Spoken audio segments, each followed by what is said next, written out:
now listening to the Schuster Express on 1252 Sports Chicago. And now for your host, David Schuster.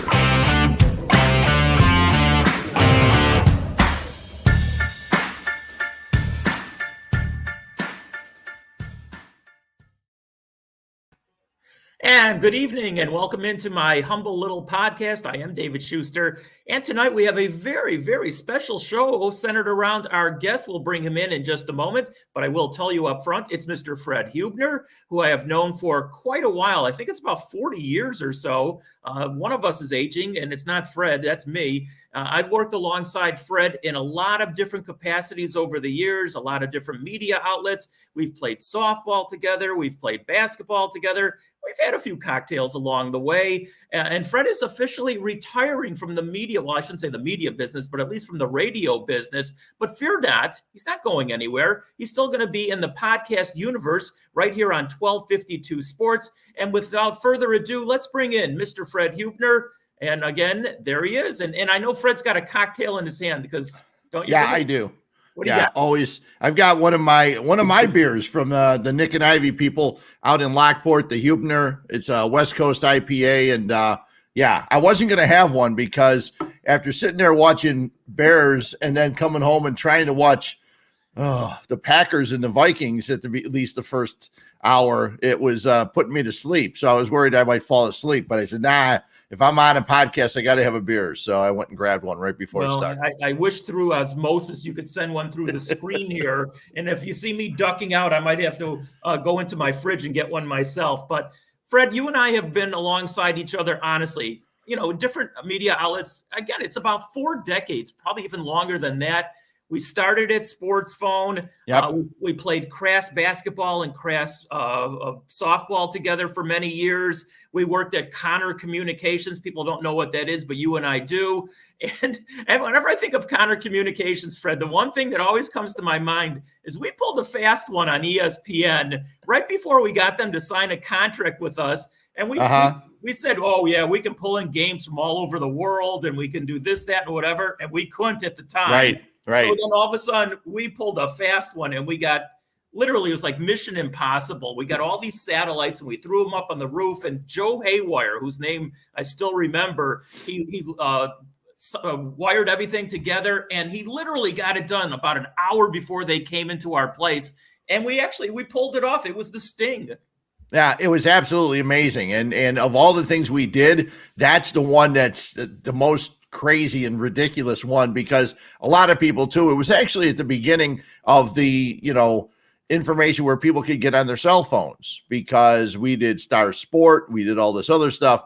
And you and I and other people that were working there, we'd be answering people's calls live. What's going on with this game? We go, hold on, there's 30 seconds left. Can we hold on? And we'd sit and we'd tell them what's happening, because we had all this rows of TVs. And it was one of the coolest places I've ever worked. One of the strangest places, but one of the coolest places I've ever worked, because nobody else had anything like that. And it was absolutely bizarre. And you drive past it now, I think there might be condos or townhouses over there, just across, just off of Halstead, and but right near the Tribune building or Tribune warehouse. But yeah, it was wonderful, and all the way back to Sports Phone, which was another weird thing that you got to explain to everybody every time you say Sports Phone. Anybody that's under 45, I think you have to explain it to them, because even their parents, a lot of them, even their parents didn't call at that point. So it's pretty crazy, all the stuff that we did, and ESPN and the Score and everything else. And today just happens to be, and I don't mention it or post it because I'm still working at ESPN, but today's 30 years at the Score. And I didn't start on January 2nd. I started the middle of March. The first thing I did was called in and went on with North and Jiggets at the high school boys state basketball tournament. And, it was ever since then, I've been in the business pretty much, except for maybe a year there in the middle. But it's been fun, but I'm tired of watching games at studios and missing other things and having to work on Saturdays and Sundays. And after next Sunday, I won't have to worry about that anymore. Well, you've had a long, illustrious career. You followed in your father's footsteps, who also was in the media business for many years. And actually, in thinking about that, I think the first thing I ever knew about you is that your dad worked with both Dick Gonski and Andy Musser, who did the Bulls games way, way, way back. And so, yeah, you have always had your hand or feet in the media business. And like I said, we've had some good times and some crazy times along the way. Yeah. Well, I grew up way too soon because when everybody else was like a sophomore in high school, they were trying to figure out, okay, how to get girls or how to get a beer or do whatever. And I was working with my dad, who was the executive producer of the Bulls and the Chicago Cougars on Channel 44 back in the day. So he had me sitting in control rooms and watching games at home and charting commercials to make sure they all ran properly. And here's a sophomore in high school calling a control room at Channel 44. Guys picking up the phone. I go, hey, you got to do a make good on that commercial. It screwed up at the end. There was no audio. I can just see them going, son of a bitch. This kid keeps calling. But my dad knew I wouldn't miss anything. And that was like the start of it. So he did that. And we did, the Chicago Cougars hockey, which used to be played at the amphitheater back in the day. And people have no idea where that was. That was over on Halstead and 47th or 42nd, I think. And so, yeah, I've been doing it for a long, long time. And it's been a lot of fun and a lot of experiences. And and they've all been good. And for the most part, of all the people I've met and worked with, 99.9% of them are good people. I got one guy I don't care for, and we won't bring him up on the podcast. It's a podcast, Fred. Go for it. Who is it? No, we're not bringing him up on the podcast. So, all right, fair enough. You'll tell me off the air if you will. Yeah. I might even have a guess at who it might be. But probably. Yes, normally as I am here right now, I sort of host, as you have over many years. I've never really produced anything other than my own show. And tonight I actually did a little bit of production here, and I have a few surprises for you along the way. Do you remember the old TV show, This Is Your Life with Ralph Edwards? Yes, I do. Okay. I do. It was a lot of fun. Well, Fred Huebner, this is your life. And I got some surprises for you. And Harry Berg, of course, is producing tonight. Here's Harry right there. And hey, Harry. I think Fred, how are you? I think we have a few people in the green room tonight. Do we not, Harry? Yeah, I could see. Oh, I don't know. Here, can I just pick one? Sure, you pick one. I'm sorry. I got to pick this guy because I want to hear the story how he actually got to know Fred Huebner. Fred, Chris Bowden. Chris, how are you, man? Happy retirement. I'm the guy you couldn't stand. I'm the 0.01%. No, you're not the 1%er. I'm sorry. The 1%er, I'm sure, will not be on this tonight. Oh, well, you never know. You know what? I don't even know who that is. So no. Yeah, David and Harry are digging deep, so you never know what may pop. Would you give me one of those beers? Because I just got done watching this Blackhawks game tonight, so I might watch one of those too. It's absolutely brutal. It's just amazing they're playing hockey again. You're not retiring from beer drinking though, right? No, not at all. But yeah, congratulations. I'm glad to be a part of this. It's been a great run. We haven't seen each other in a little bit more than a year when we all got together. Yep. What's the name of the place? Kenny's in Countryside. Yeah. So and that was the day the Blackhawks were announcing. Remember, at a step out, they were announcing that they were doing a complete rebuild. Yes. Yeah. The one day we picked to meet for lunch, and Chris goes, I gotta be on a conference call. The Hawks are changing their entire front office. Yeah. So how did that entire rebuild go? It's the same old results that are going from there. But I got some props here. But before we bring on the video, I have my official status change request and approval that from Sports Phone that you gave me back in November of 1987. Oh my it God. came with a pretty good. Very review. Nice. I still had some vacation days left. I didn't charge on those. You probably still have them left. Sports Phone Extra newsletter, monthly newsletter. Great. So I don't know who was in charge of that, but for some reason I got one of those sticking around. Do you have a check stub? No, I don't have any of those. It was worthless then and now. It was in the shredder before it arrived to me. We got our official lineup here of what time of day. So it's probably difficult to see, but this was obviously during winter season. We had Blackhawks reports 1 and 2, Bulls reports 1 and 2, and then Cubs report first clue for the quiz, White Sox report second clue, followed by Major League Baseball report and Sting report. So, there you go. That's the lengths we went to, and then finally, I think I may have worn this once. That's great. My old it is great jersey. I've got one too, and it might fit David. Maybe. I was thinking to see if I could squeeze into this like a sausage, a curated sausage, but I don't think I thought that wouldn't go too well visually on this podcast. But yeah, I didn't get to play. I played a little basketball with you guys. I don't even think I played an official game. It was always those Loyola roundups on Monday night whenever Wheeler could get the gym. But you were far too good of a basketball player to play with us.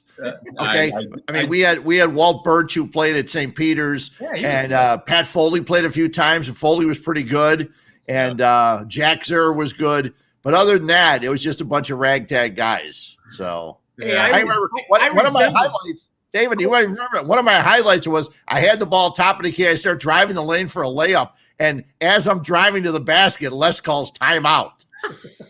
And it's like, holy, I almost never score points. I had a sheer 2 points, and he called timeout. Do you remember the time we were playing at Gemini Junior High School? I think it's in Niles, if I'm not mistaken.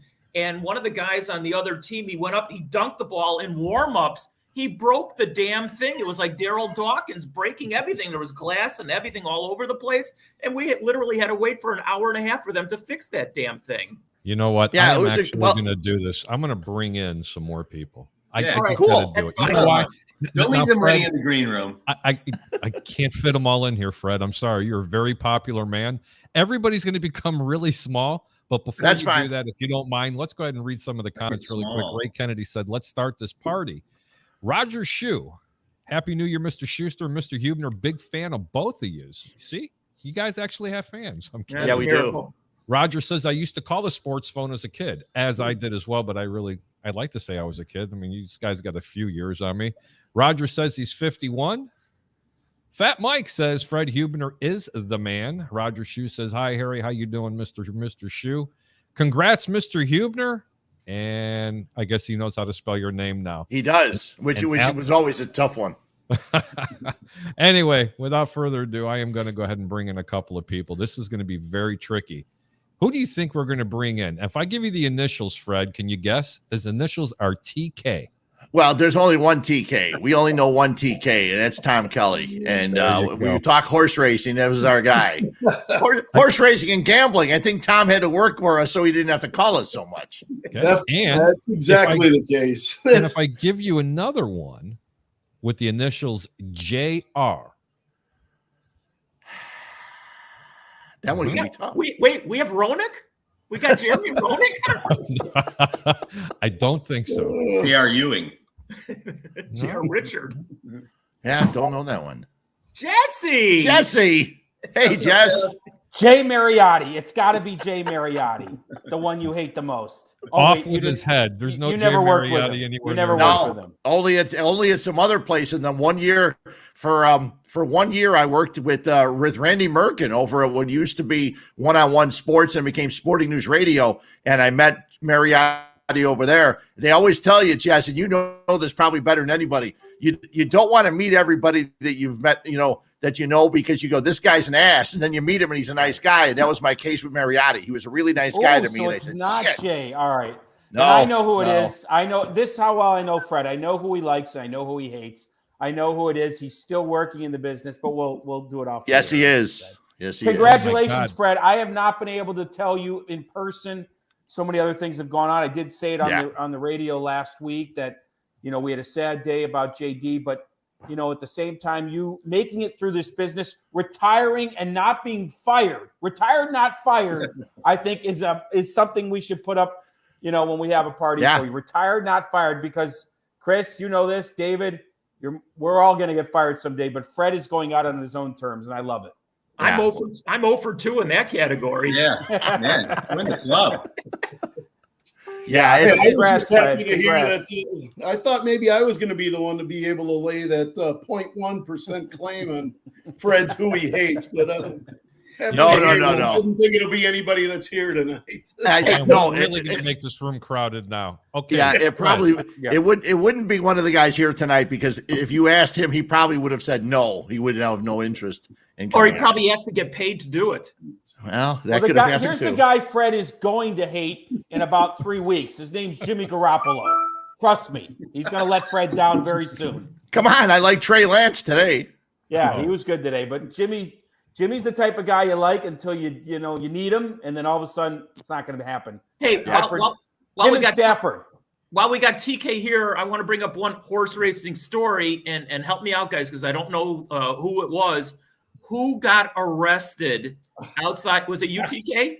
No, that was Joe. That was Joe Mazzoni. That's was right. Back in the day when we suddenly developed a little competition in the horse racing results business, and they were tied in with one of the track owners. I won't use names, but so we were kind of persona non grata in the press box, but we found a way to get the job done, and we recreated the race calls by just charting the races ourselves, going down to a payphone. You guys mentioned cell phones before. Geez, back in those days, they were like the bag phones they had on Emergency 51. Sure. You had to carry one of those. But anyway, Joe walked out from Sportsman's to that payphone. There was a famous payphone right outside the door of Sportsman's, right on that Laramie lot as you pulled in to go to the clubhouse parking. And they watched him for a couple of races, and about the fifth or sixth race, they nabbed him. And next race, why aren't we getting results from Joe? Well, the next call that came in was, hey, somebody needs to bail me out of the Cicero Police Department. There you go. They're pressing charges on me for transmitting results illegally. Gentlemen, funny. I'm going to go ahead and remove myself. I'm going to be in the back room because I want to bring in the other people. Because, Fred, I'm telling you, man, it's just like every second there's someone else just popping up. This is so cool. It's great because I don't want it to be too overly crowded, and I'm just going to try to produce this from the back. So I'll tell you what, I'm like a kid in the candy store listening to all these stories. This is awesome. Which is actually funny. Harry explained to me a while back that he actually grew up down across the street, like four houses down from my wife. Houses, same two size. houses. I learned that this afternoon as well. I mean, talking about small worlds, and his wife is in the horse racing business in Florida. It's amazing. You know, since you brought that up really quick, God rest her soul, but Patty was really good friends with my brother Louie. He was my oldest brother. And then we had, Billy and Louie and George and my sister Pam. But the one memory I can honestly share about your wife, and I know this is about your retirement, and I really want everybody to hear this. That's okay. They all knew her. They all knew Pat real well. When I was young, I used to walk my dog, especially in the wintertime. I had a shepherd and retriever mix. It was a lab. I'm sorry, a lab and a shepherd mix. And I never called it take it for a walk. He would take me for a pull. But anyway, Patty felt so sorry for me. But every day she seen me with the dog, she used to bring me out like a hot chocolate or something to snack on. It was the coolest thing in the world. That's her in a nutshell, right there. Yeah. Go ahead, Harry. Harry, bring in some other people. I am right now. I'm going to go ahead and bring him in, and when he gets crowded, okay. Who do you know by the initials EC? Oh, there's only one EC. He's a great singer back in the day too. Eric Clements. There's no doubt. Say hello, Eric. What's up, Fred? Man, congratulations. Let's see. The Bulls are hosting Cleveland. And I'm just glad you didn't come up with SC and whatever her last name is. Piss on it. I'm just bringing them in. Forget about it. Here we go. Did you ever think we could fit this many people in here? No. Unbelievable. I didn't know you could do this much. It's like the Brady Bunch. Hey, it is. We have got a guy with a bigger head than mine right there. Hey, here we go. Chris.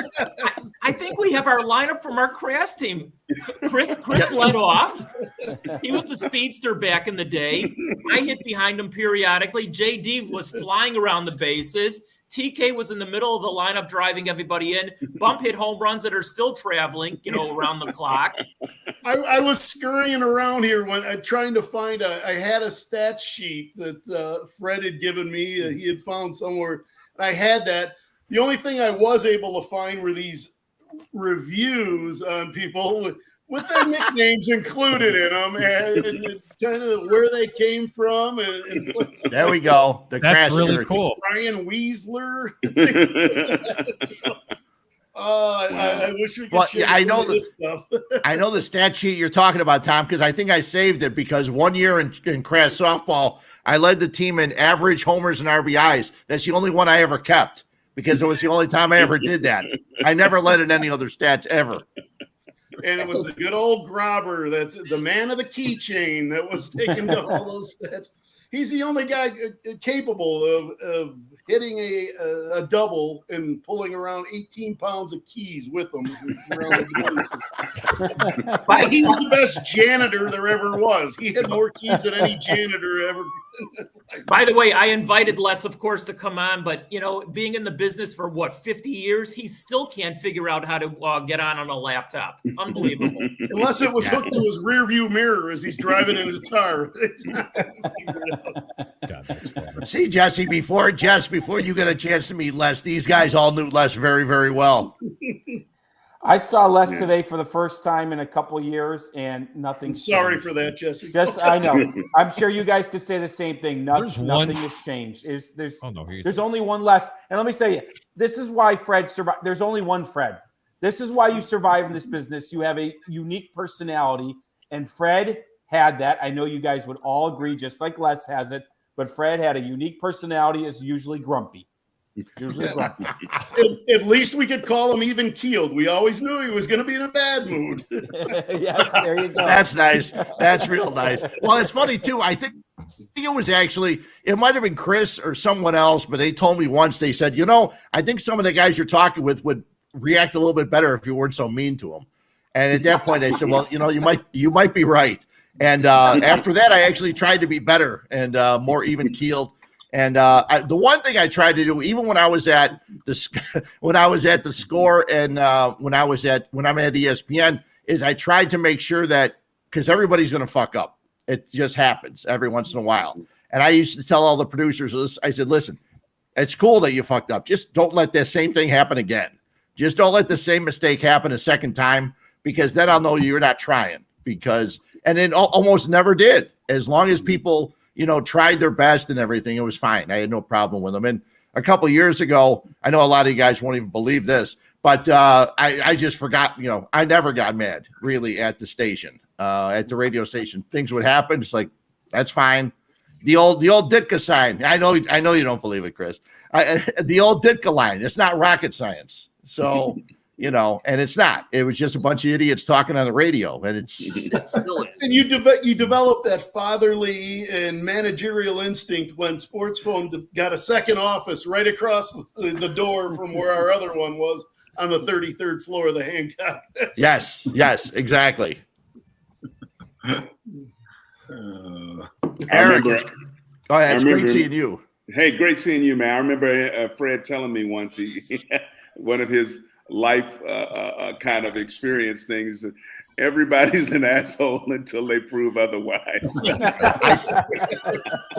I actually still believe that. I've told my girlfriend that, and she said that's probably not the way to go about life. I said, well, just think about it. I go, if you think everybody's a good person, they're going to let you down a lot more than they're not going to let you down. I go, make them prove they're a good person before you actually give everything over to them. And it's kind of I'm pretty funny that you remember that, but I've said that as recently as 2 months ago. Hey, Fred. Wow. Hey, Fred.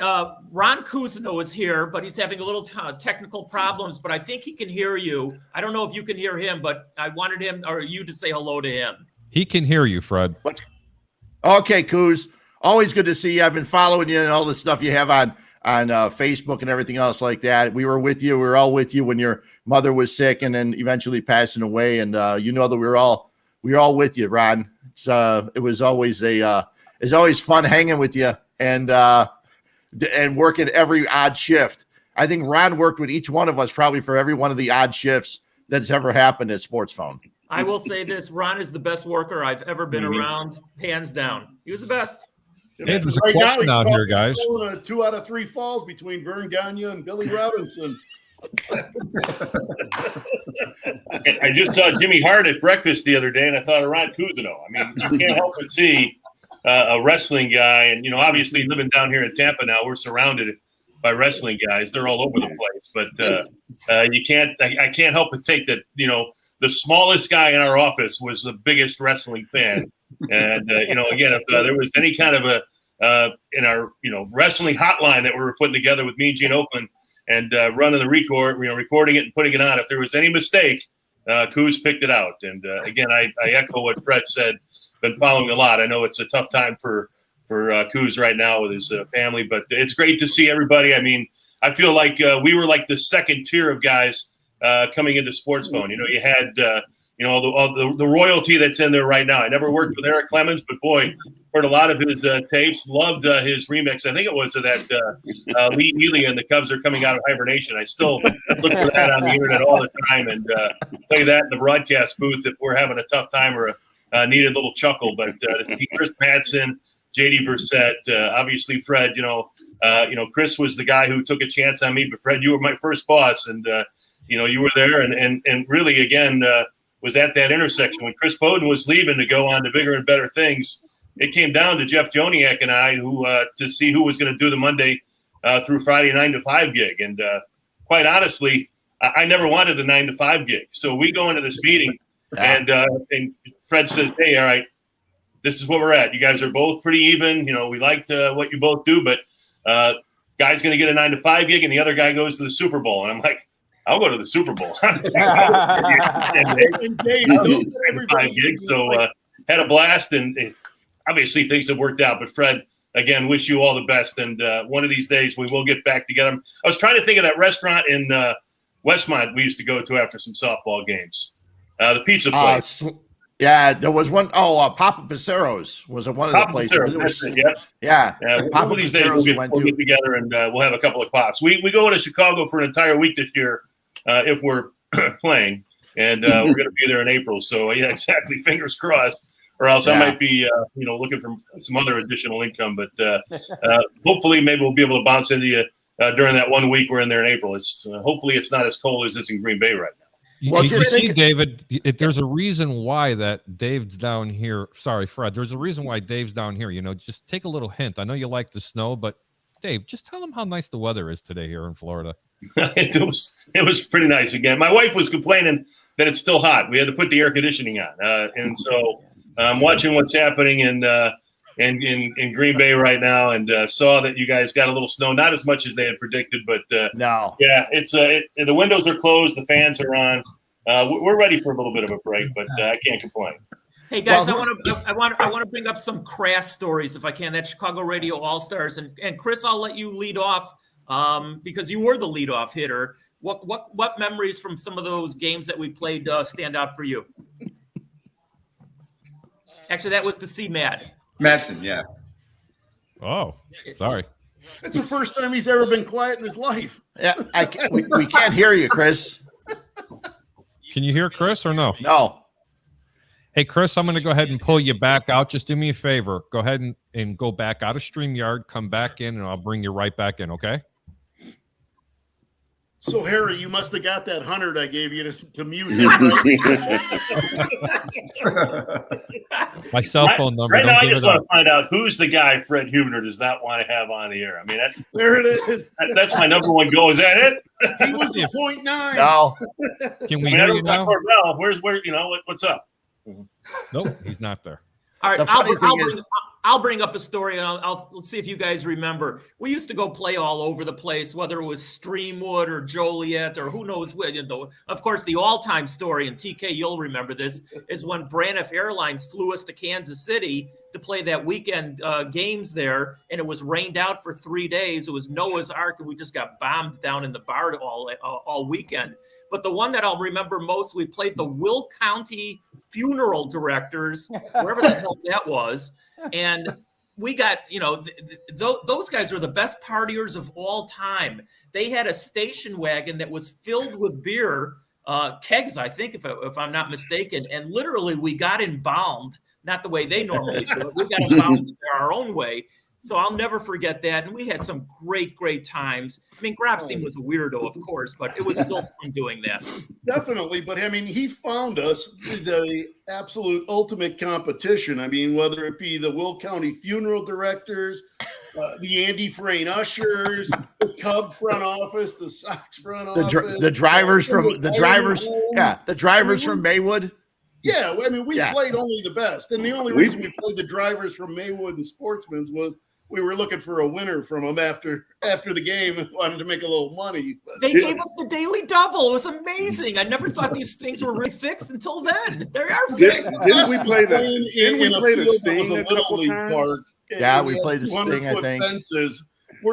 Carnivals are going on. We're hitting balls over fences that are landed in the tilt-a-whirl and knocking over stuffed animals. Okay, here's one of my funniest stories I bring up about Crass. And we were playing a Crass softball game, and I'm not sure, but a lot of people turned out this day, including Chuck Swirsky at second base and Dave Ennett at short. Or hold on, it was the other way around. And I know I'm pretty sure neither of these two guys are going to be on. So anyway, I'm in the dugout. I'm in the dugout with Walt Birch, and we're watching. And there's a ground ball to Swirsky, who flips it to Ennett, and Ennett throws to first to get the double play.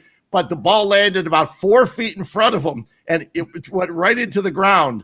And as dry as Walter was, he turned to me and he goes, Ennett's got a fucking gun. And the worst part about it was that Ennett knew we were laughing at him. And, I applied for a job at GN one time, and I walked out. I said, "Fuck, we never should have laughed at him." Hey, there's a question for you guys. I don't know if it's for David or Fred, but it's from Roger Shue, and it says, "Any good stories of working with Murph?" Well, that's Fred. Yeah, that's me. Sorry. All I know, I can tell you more than one. There's more than one. I would always prep the producers, and I was one of the only guys that probably could work with Murph as long as he did. And I told all the producers, I said, "Listen, if you'd never lie to Murph and you just do what he asks you to, you'll be fine. But if you start asking why, and if you don't do something he asks, he's never going to trust you again." And basically, till the day he stopped working at ESPN, it was that same way. If you just did what he asked you, and it's old school, but I mean, that's what it was. And I pretty much I could tell him that because he watches a lot of the podcasts and listens to them too, and that was the one thing. And unfortunately, as we got older, the people we were working with were younger, and they always like to ask why, or they wouldn't do something. And instead of saying they didn't do it, they would, make up an excuse. And that was something he never loved doing. But we had a lot of. Yeah, I was his first producer, and Murph was great. I mean, you talk about old and young. I'm much younger than Murph, and he used to give me old Cubs Bill Bonham. Mr. Boneham. I'd call him Mr. Boneham. I didn't know, like he'd give me these names I'd never heard of. And I'd be calling these guys, and I just, he wanted to talk old Cubs all the time. But Murph is really good at radio. So I mean, we're two guys retiring that were really good at radio: Mike Murphy and Fred Huebner. I got to tell you that much. Hey guys! Speaking of old Cubs, and unfortunately, he passed away earlier today, or maybe it was yesterday, and they announced it today. Larry Bittner, a former Cub player, and Larry Bittner, still to this day, is, if you can ever find this on YouTube or anywhere else, has one of the all-time highlights, the funniest things you've ever seen. He was playing right field. This is like when I first broke in, late 70s, early 80s. And there's a ball hit to right field. There's nobody in the ballpark, of course, but the ball's hit to right field, and he dives for it. And he didn't catch the ball. He trapped it, but his hat came off his head, and it landed right on top of the ball. And he's looking all over the place. He's looking left. He's looking right. He's looking behind. Where's the fucking ball? Okay. And then the runner was going around the bases. He ended up getting a triple and stopped at third base. And finally, either his teammates or somebody in the stands go, "Hey, stupid, it's under your hat." He picked up the hat, and that's sure enough, that's where the ball was. It's one of the funniest things I think I've ever seen. Well, he was also pinch hitter. He was a great pinch hitter back when pinch hitters, were an art form. That you had a roster spot for a great pinch hitter. Dave, you know this from back in the day. And they'd like that. They'd like baseball to get back to that. Instead of the relievers being the specialty guys, they'd love to have a pinch runner and a pinch hitter. And they may change the rules to get back there where they limit the pitching staffs. But Bittner, that's what I remember as a kid. He was a great pinch hitter. Yeah. Also a spelling nightmare. Yeah, 2 I's, 2 T's. we got C-Mad back. Chris, is your audio working, Chris? I don't know how we doing, Harry. Is this still working and not working? It's I can hear you so Campbell soup faintly. cans aren't working. sounds like an old sports. Do you phone have a call. flip phone? We can hear you very faintly. Hey, I'm kidding. Harry, you can give him the phone number to call in, can't you? Actually, I sure can. You know what? Do me a favor. We're going to have an open phone line. It's 727. Go ahead and write it down. 320-5866. It's 727-320-5866. Go ahead and relieve yourself from there and go ahead and call in. That way you can be part of this. Yeah, And C-Mad, yeah, remember, add up those numbers in that number and dial them up. Add them up. I tell you what, a craft story I remember, and it would have to have violence in it, but we're playing a contested game against somebody. There's trash being talked and whatever. And I know JD is out in right or center field. Jim LaForge is our catcher. Somebody hits a gapper. There's somebody on first base. And for some reason, I know he's going to keep coming. I just know. I'm hoping he does. I'm telling JD, hit me right here. This idiot's going to try to score. He hits me right in the glove. I turn around and hit Jim LaForge. And Jim LaForge was built like a little string bean, whatever. And the guy, just clocks him. Just knocks him in the next week at the plate. I think he held onto the ball, but Pat Binkowski comes out of the field and starts wailing on this guy. Bench is clear. I mean, I didn't get hit or anything, but I just remember that. And JD and I, the last time we spoke on the phone, talked about that very play. I have no idea who we were playing or whatever, but it was just something that sticks. Yeah, I don't know. Can you hear me? Yes, I can. We were playing WLS, and it was a grounder to right field, and I relayed to Eric, and he put it right in Jim LaForge's glove, and it was Bill Price of LS who barreled into him. And it was I think our only bench clearing brawl. Yeah, I remember well. He was intense. Stayed out of it though. We were too far away. Oh my God. Yeah.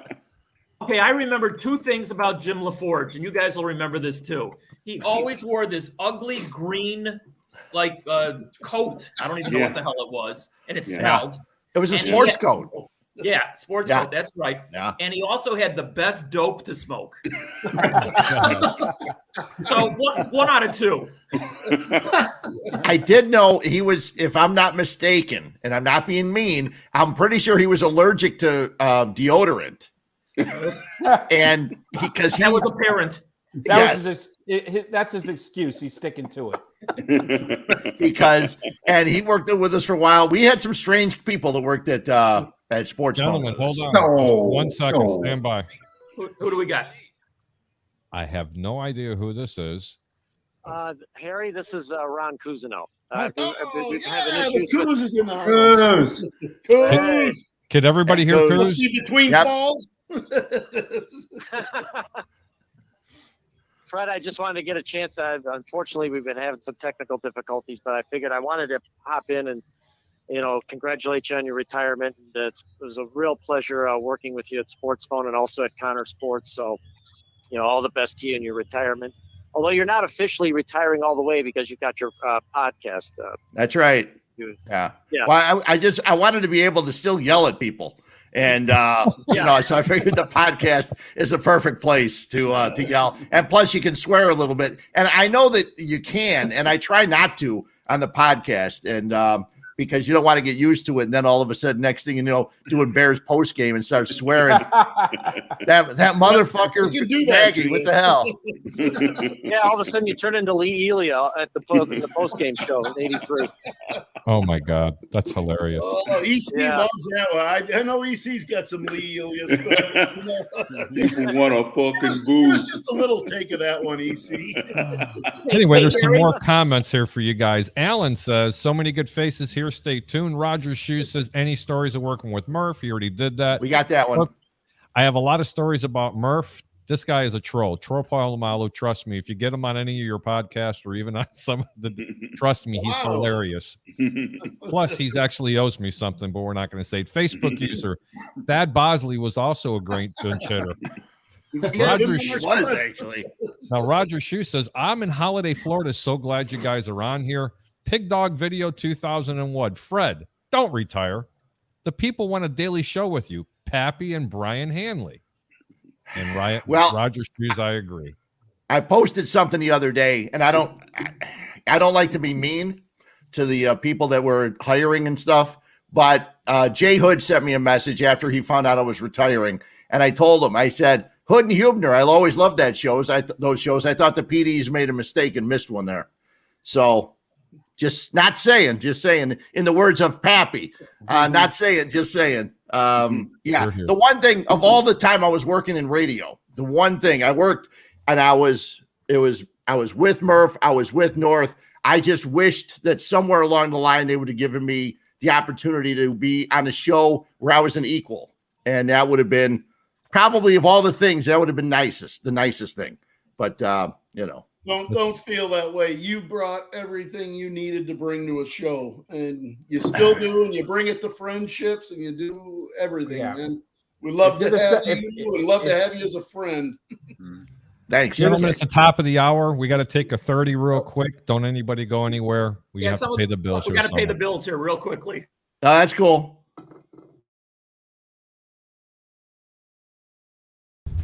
Hello, this is Paul from Nick and Ivy Brewing Company. We are located at 1026 South State Street in historic downtown Lockport, Illinois. We are very excited to be partnering up with the Fat Mike Chicago Sports Show as well as the 1252 brand because we are one of the few Chicagoland breweries that embrace sports and sports culture. Come in for a fresh brewed beer made right here in Lockport while catching the game of your favorite team. Stay for the live music that we have booked every weekend. Or just come for a cozy atmosphere to enjoy a good conversation with a friend, loved one, or complete stranger. Nick and Ivy makes you feel right at home no matter what the occasion is. Follow us on Instagram and Facebook by searching for Nick and Ivy Brewing Company. Visit our website for our up-to-date tap list or to go shopping on our online store at nickivybrewing.com. That's Nikivy brewing.com. Come in today for a fresh brewed beer born and raised in Lockport, Illinois. And it looks like Fred went to go get another Nick and Ivy Brewing beer. Oh, there he's back. Hey, how good is that you can go get your own beer that's got your name on it? It's all about product placement. Yeah, I had to run and get another one just because I finished the first one already. And I went to Nick and Ivy yesterday, and Paul was nice enough. He said, "Here, by the way, I got a case of the Huebner for you." He said, "We've got one case left," and he goes, "And we're going to do it again in the baseball season." So, mind if I ask how many they started with them? 3. They started with 3 cases. He gave me one. There was one left, and I think I passed the other one around to some other people. So, hey, Fred, I promised you a lot of surprises along the way. I have a special guest, long distance now, if Harry can set this up, who checked in. You would never name a beer after him, but you would name probably a snotty wine after him. Who am I talking about? Yeah, who do you think it is? Who's a wine snob? Well, your man George Hoffman. It was the only wine snob I could think of. Live from Cozumel, Mexico. Remember me? My very first day at Sports Phone, December 24th, 1977. You're the guy who took me through the ropes. And after that, heck, we kept going and going and going and going and gone. Congrats, Fred.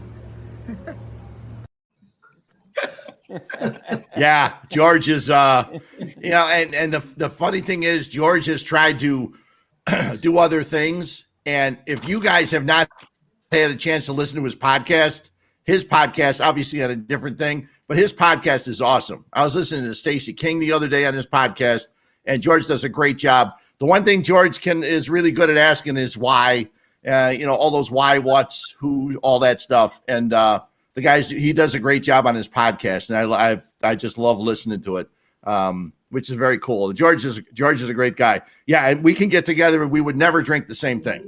That's right.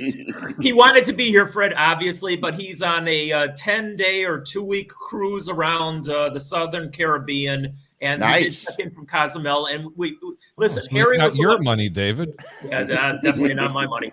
Harry was the one who pulled off the video. He sent it to me. I sent it to Harry, and we pulled it off, and it's a miracle in itself.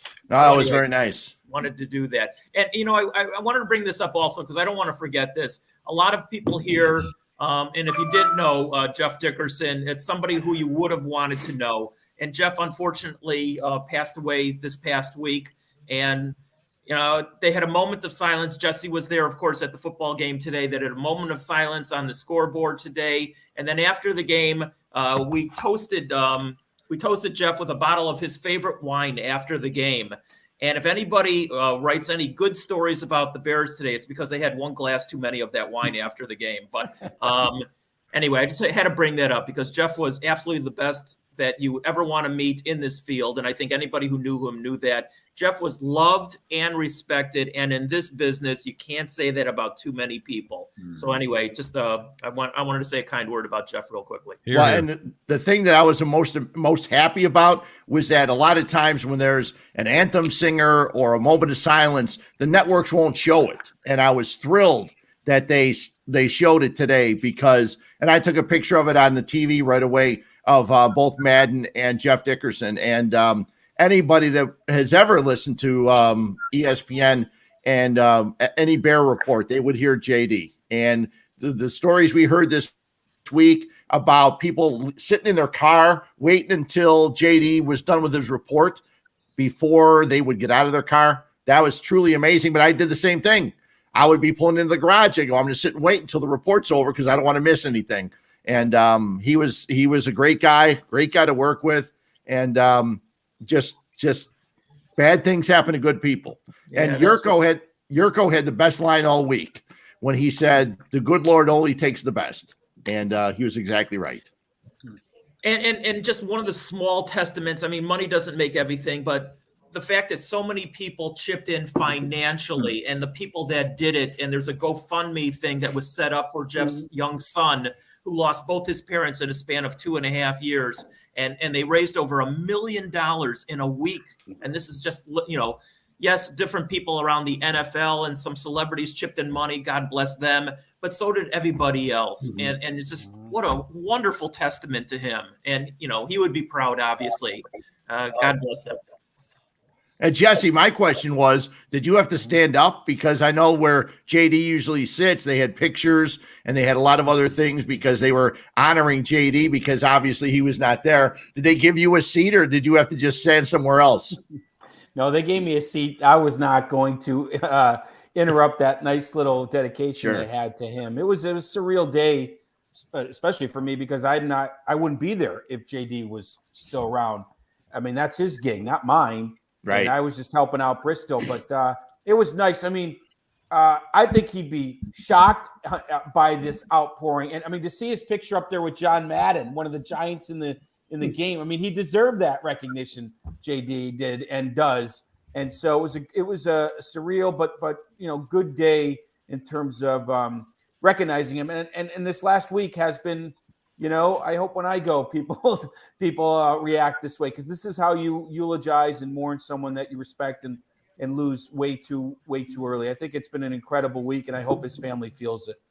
Real quickly, and I talked about this with some of the people there today. Yes, as I mentioned, he was both loved and respected. But the beauty is, Jeff knew that he was loved and respected while he was alive. And not many people can say that. And people would let Jeff know that they respected and loved him. So again, if there's any solace to his family, that's one of them. Did we get Chris Madsen's of audio working? Chris, can you hear us, Chris? Still not working. Brissette, I know you're behind this too. I didn't do it. At least Chris is on.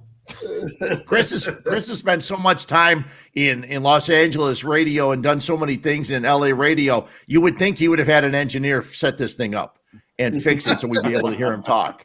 Or at least Lori, she could figure it out. God. No, You know, and Dave was telling the story about when it was Joniak or him. Who would have thunk that I would have been sitting in a studio or in an office with two guys that would do play-by-play for Dave, how many years have you been down there in Tampa? Just finished number 17. Wow. So it's been it's been a nice run, no complaints. I guess if I'm gonna have to relocate from Chicago, this was a decent place. But yeah, I mean, when you think about that room, I mean, you know, again, watching, you know, somehow, some way, Tom Kelly got a job, but watching Chris Bowden, you know, working the Blackhawks for all those years. That's right. They're going to pay you really well in Toronto coming up real soon. You know, Chris Mattson doing what, you know, he did. And again, you know, Brian Wheeler, Luke Ellis doing what he did. I mean, Eric Clemens, when I'd see him on Sports Phone, I mean, you know, he's Sports Phone royalty. You know, and yep. You know, even now looking at some of the other things going on, but you know, being around, you know, baseball now too, you see some of the guys that you heard on the phones for 3.5, 4 hours on a Saturday afternoon or a Sunday afternoon. You know, the guy Dan in Detroit that was on the line all the time.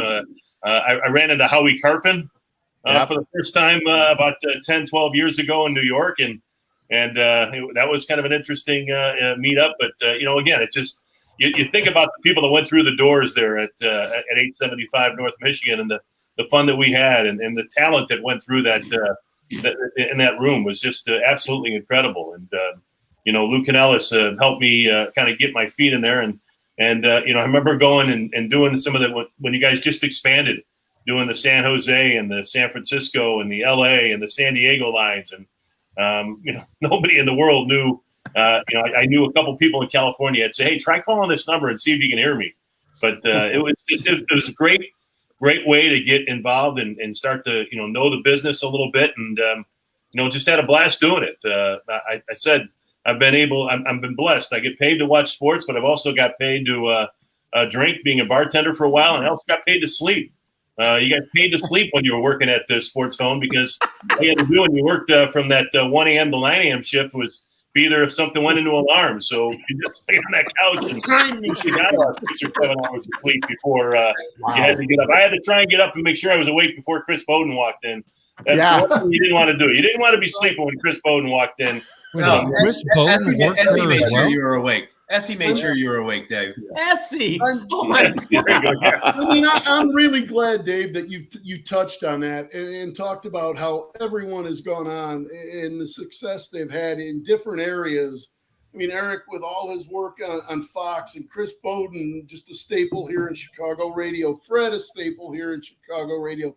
Chris Mattson doing the hockey games in Anaheim and everything else he does in California radio. I mean, everything is just, it's Wheeler. I wish she would have been on here tonight, and everything. I mean, David, you, George, I mean, you're a staple at every game. I don't think you guys have ever missed one. I mean, I remember Jim Boatman. It really is, for the group of mutts we had in that place. But you know what? We watched out for each other. We had each other's asses, and no matter what, you know, you had your little cliques and everything else, but everybody was there, and everybody wanted everybody else to succeed. You know, you bring up a couple other guys. I mean, wonderful thing. You saw Joe Davis. I saw you put Joe Davis's name. I mean, me and Joe were like that, working the night shift a lot of times. Jim Boatman would have arguments with himself in the corner between John Madden and Pat Summerall, or Harry Carey and Jack Brickhouse. And you know, I wrote down a bunch of different names. You know, you mentioned, you know, as I said, you look at Eddie Vucinic, was kind of like my boss working the night shift. And here was a kind of an old soul, but Eddie was again the guy that was very, very organized. You know, I remember different slates, different guys' slates you could read. You could read Chris Bowden's slate. You could read Eddie Vucinic's slate. You couldn't read Jeff Joniak's slate. A couple of other guys' slates. They were kind of tough to pick up. But how about Tom Westenfeld too? You couldn't read his. It was chickens. It was like a combination of chicken scratch and like a prescription from a doctor. And the wonderful wrestling match between the Coos and Westenfeld. We are still trying to find the long lost video of it. I know it exists somewhere, and if somebody gets their hands on it, No, I mean, you guys are right. So many names we haven't even mentioned. I mean, all those guys who had to write the tag too on the carts. Yep. If it was Westy or if it was Joniak or if it was, like you said, a few of the other guys, you had no chance. It was Bowden that looked like it was tight.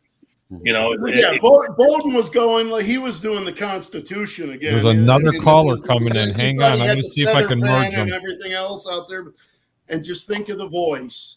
Who do we got, Harry? Working. I'm going to merge the calls. Advisor. Those are all the things we did. Go ahead, Harry. Hey there, Harry. This is Chris Madsen. Okay, we can't do that. Hang on. Now we hear Chris. I hear Chris now. Here we go. No, it's got too much feedback. Sorry. Oh. I hope I didn't hang up on the wrong one. Who do we still have there? We're all here. Yep, I'm here. Okay, perfect. All right, I'm going to mention one more name from Sports Phone. I think in the past, and I don't think you guys have heard this name in probably 4 decades. Bill Ezrin. I see him a lot. I got a couple of laughs. Bill F. Bill F. Yeah. There were nights he couldn't get his name out. Yeah, and Jesse, just so you understand, we would this Sports Phone was a 59-second recorded message, and if you screwed up, you'd hit another button, and you'd start over again. And Bill Ezrin would always you would hear him because the door was right like closed. We'd hear Bill Ezrin, and we would laugh our ass off. And Bill is a guy, he calls the radio station a lot. He calls me on ESPN quite a bit, and he would do that quite often, and was like, oh, there's so many different guys that would pop up, but Bill would call me on ESPN talking Bears or talking something else, and he would always, when he would call and he would get me on, he'd go, Freddie, Bill Ezrin from Sports Phone, how are you? And we don't realize he actually went to New York and he did some other voiceover stuff and some things like that, and he had gone on from Sports Phone and other things, and that was nice to see. I know he had some back problems and he's fallen on some hard times a little bit, but I've seen him a couple times, and it was nice to see these guys. And that's the thing. You just, when you see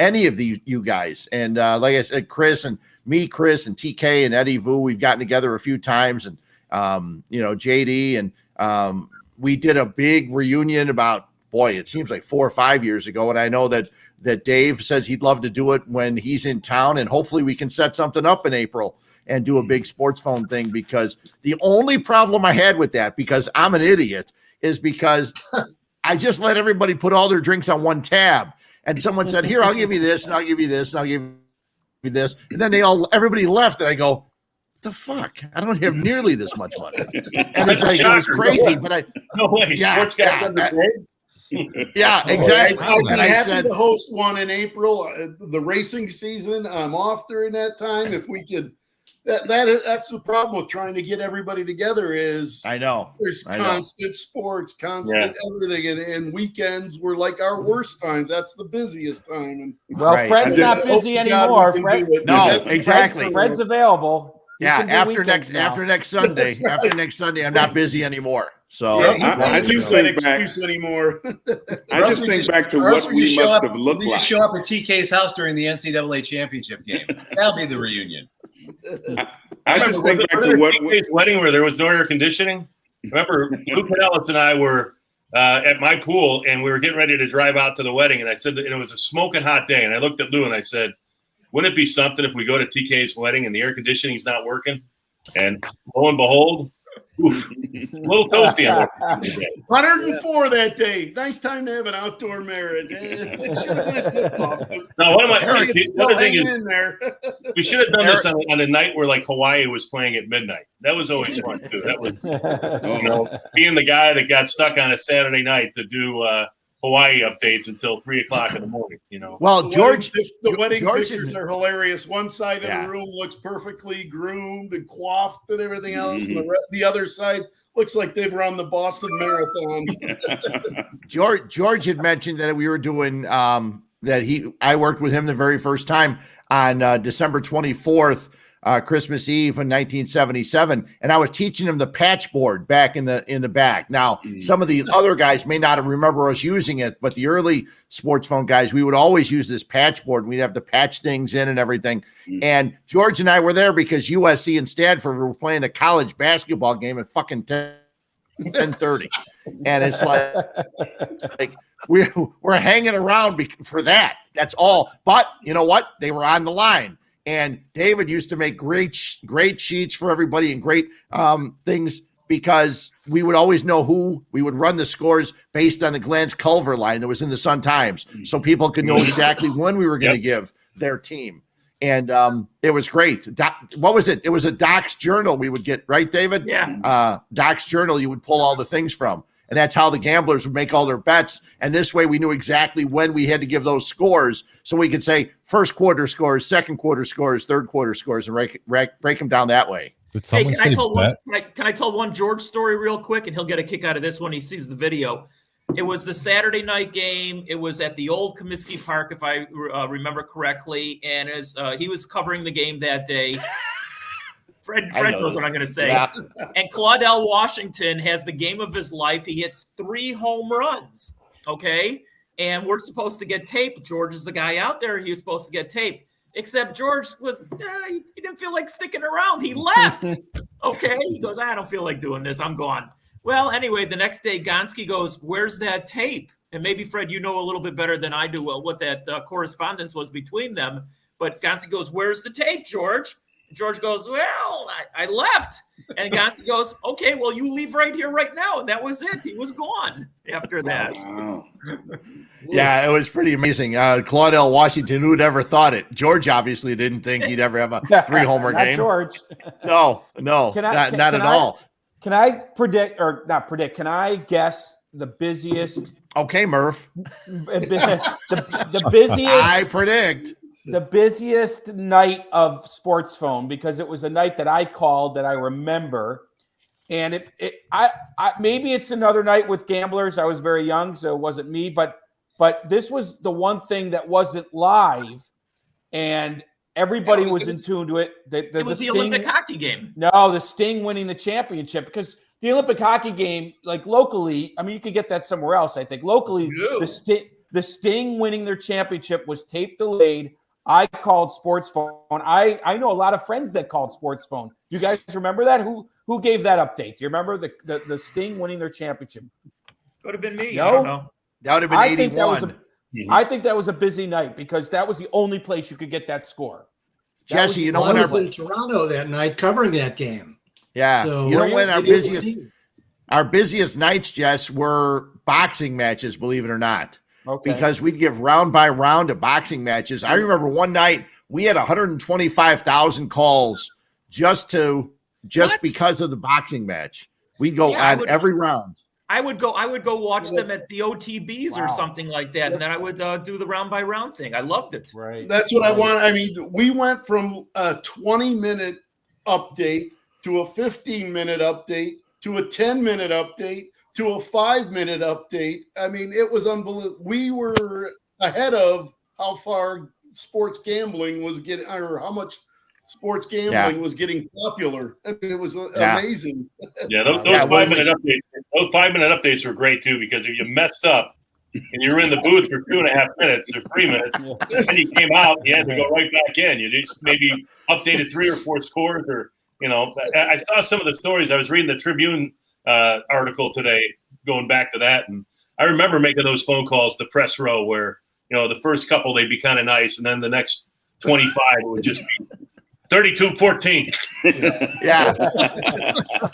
And you didn't even know if they were telling you the truth at that. No. And yes, that's how we got all the scores. We would call the court sides. We would, at the beginning of the night, we would get on with Detroit. We would split the games 3 ways, and then we'd get all our scores. We'd conference up with Detroit, New York. We'd hang up, do the updates, and start calling everybody again. Yeah. And it was It's nobody would believe what we had to do, and it was the most unique thing in the world. Yeah, you guys always wanted the regular sports phone, the 1313. I wanted sports phone extra because I was betting those Ivy League games, and I wanted to follow them. I didn't care what St. John's and Villanova were doing. I wanted Cornell, Yale, and Harvard. Oh my God! I forgot about extra. I forgot about sports phone extra. Yep. Wow. I was Schuster's face though when somebody would call up and say, wait. It's William and Mary 2, Princeton nothing. I'm right in this game right now. I'm in William and Mary 2, Princeton nothing. Speaking of gambling, I mean, and I'm talking to some of the first tier, some of the original guys. I mean, I don't know where we all were. You guys were in Chicago, but when Pete Rose started to get in his trouble, I don't know about you guys, but I knew. I said, "Uh-oh." People were going, "What?"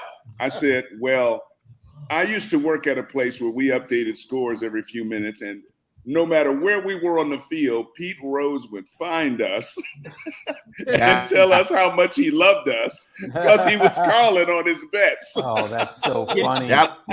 You know what, Eric?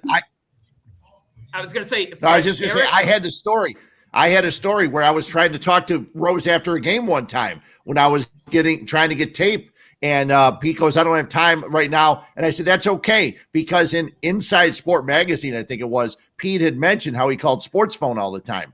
And I said, "Pete, I just want to tell you, I work at Sports Phone here in Chicago." He goes 312-976-1313. He goes, "You're in Detroit, New York." He goes, "I'll be more than happy to talk to you." God. And it's like, okay. And so funny. And that was before I really knew he was gambling a lot, but he knew each and every number wherever he was at. He knew which number to call for scores.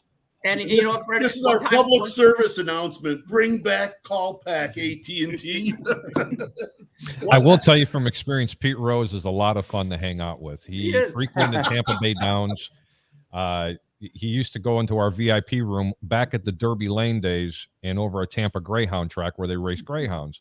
And we would have a room there and a couple of characters. It would be me, Flicker, and a guy by the name of The Big Store with Stan. He was a really good friend of mine. And Pete used to be in there every single day because no one would bother him. But I don't remember him calling the sports phone because this was like years later. But he actually told me about calling the sports phone. And here I am talking to the originators of the sports phone. I sat next to him. I sat next to him on a plane going out to, I think, San Francisco when the Cubs were in the playoffs because Fox was doing the games. And he admitted to me that he called Chicago more than anywhere else because he thought that we did a better job overall. That's what he said, unless he was trying to butter me up or something. But yeah, he was a fun guy to deal with. Hey, guys, usually towards the end of the podcast that I do here on Sundays, I have trivia questions. And I tailored a lot of this for Fred's purposes. But since I got you all aboard here right now, do you all want to take a stab at some of these? I think. I'm not good at trivia. Sure. Okay, well, let's try. All right. And the first one is definitely tailored for Fred because as Fred and I talked right off the bat, his father was the executive producer on the Bulls broadcast way back in the early 70s. When Andy Musser and Dick Gonski were doing the games. Fred, you'll know this one. What channel was the games on? Yeah, I know this one. And see if anybody else does. Let's see. Anybody else know what channel the games were on when Dick Gonski and Andy Musser were doing the games? 44. Chris that has is it. correct. Oh, yeah. That's good. What were the call letters? WSNS. SNS. I remember that. There you go.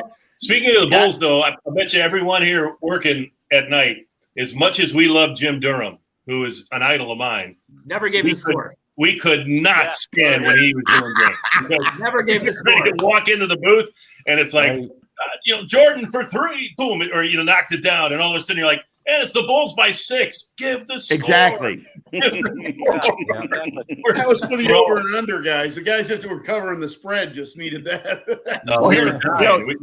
We could never get the score of a Bulls game.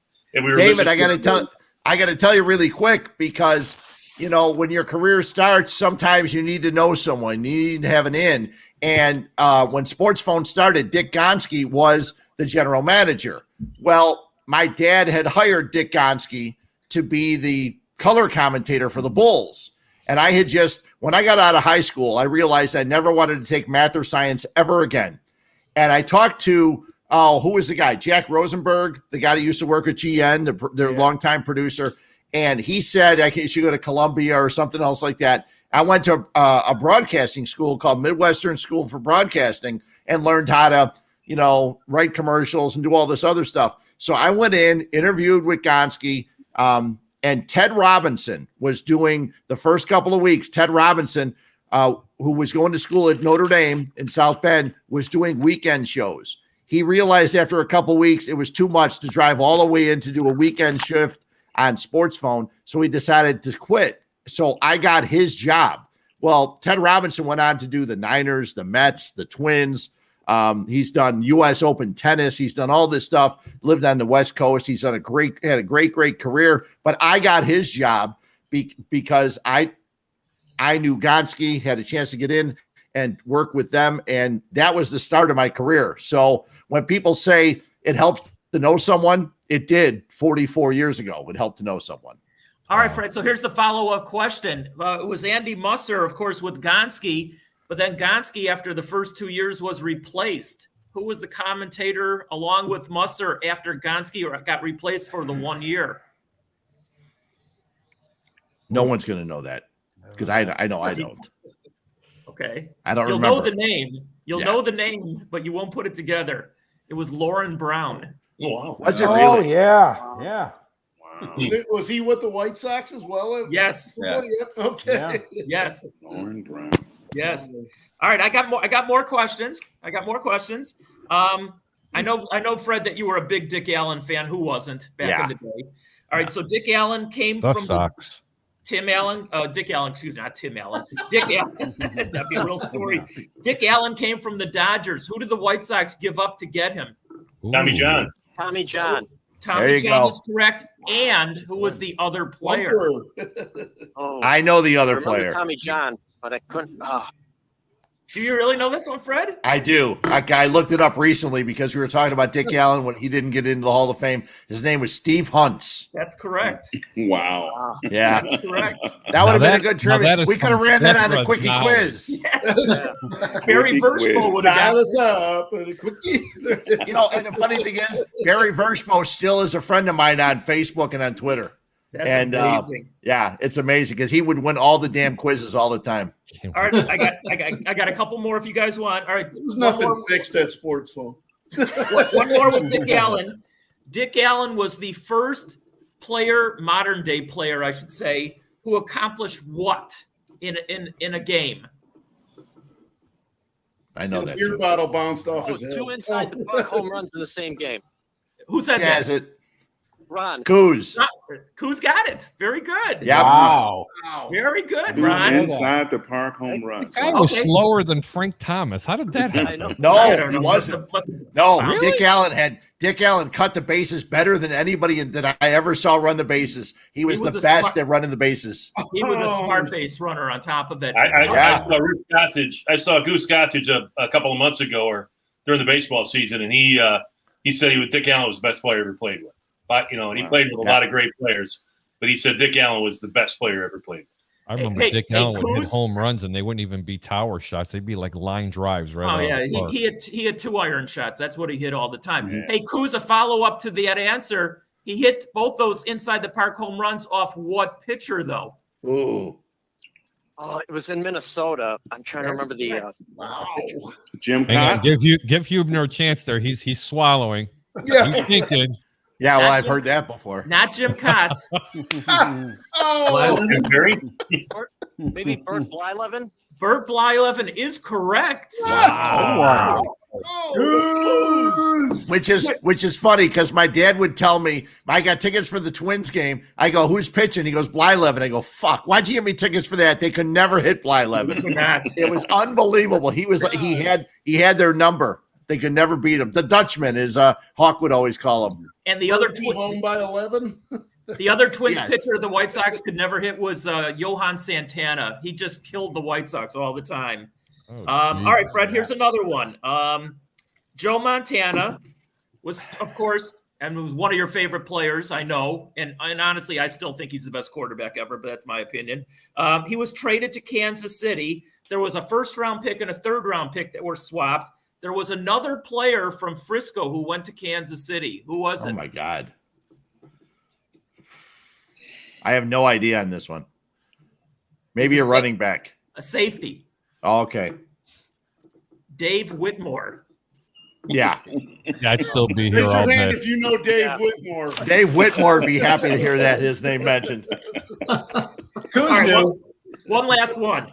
The 85 Super Bowl. New Bowden England was there. New England did almost nothing, of course, in that game. How many yards rushing did they have in that game? Do we have a over and under? I mean, can we give us a range? It's a minute number. That's all I'll say. The Patriots. That was 11. 6, 11, 7, 9. Somewhere 9. 10. Fewer than the refrigerator. 7 yards rushing. Yeah. They had 7 yards rushing in that game, and Tony Eason started that game and had no completions, 0. Yeah. Tony Eason did not want to be on that field that Tony day. Eason He wanted soiled no his part of pants that that game. day. Yes, He did. He was worse than Mike Glennon. Yeah. Dave was all over him today. David was all over Mike Glennon today. I couldn't help it. He looked a lot like Tony Eason out there. He did. Yeah. Well, you said worst Bears quarterback. I mean, how was Rusty Litch? I mean, Walter Payton had to go play quarterback because Rusty Litch was so bad.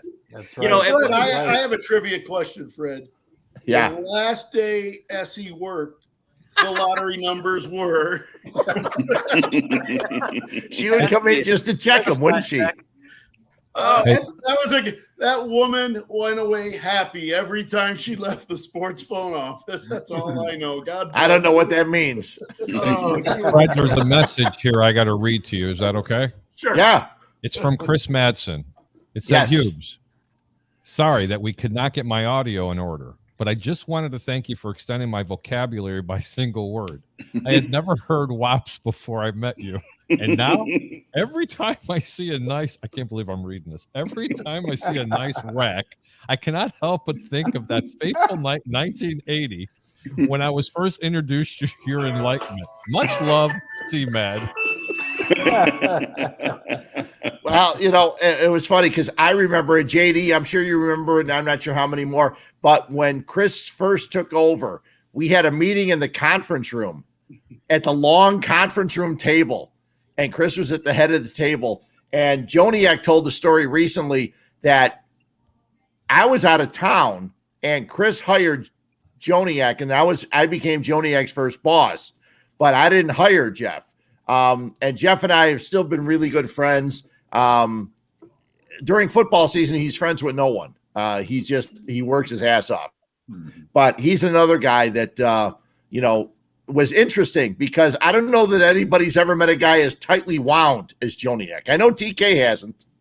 No, he knocked the tooth out on me, and it was my first date with my wife because I walked into his little booth there and interrupted one of his updates, and he reached back with the phone receiver and cracked the tooth right. Wow. Yeah. I'd love to know what happened. Chris and I spent our first date at the dentist office with me getting a tooth bonded. It was wrapped just a little tight and still is. Must have been a real aphrodisiac. Yes, it was. But nothing. Harry, you had a question, Harry? Actually, I'd love to know what happened to Joniak after he took TK's tooth out because TK doesn't look like a small guy here, guys. There's a reason he's that small. I think there were like 5 extra hard back slaps after that one, right? I think so. Yeah.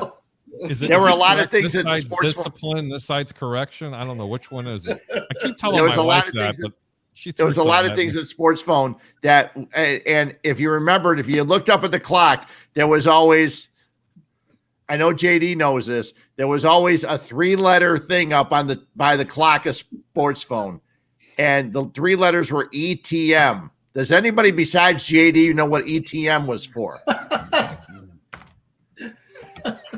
don't remember that.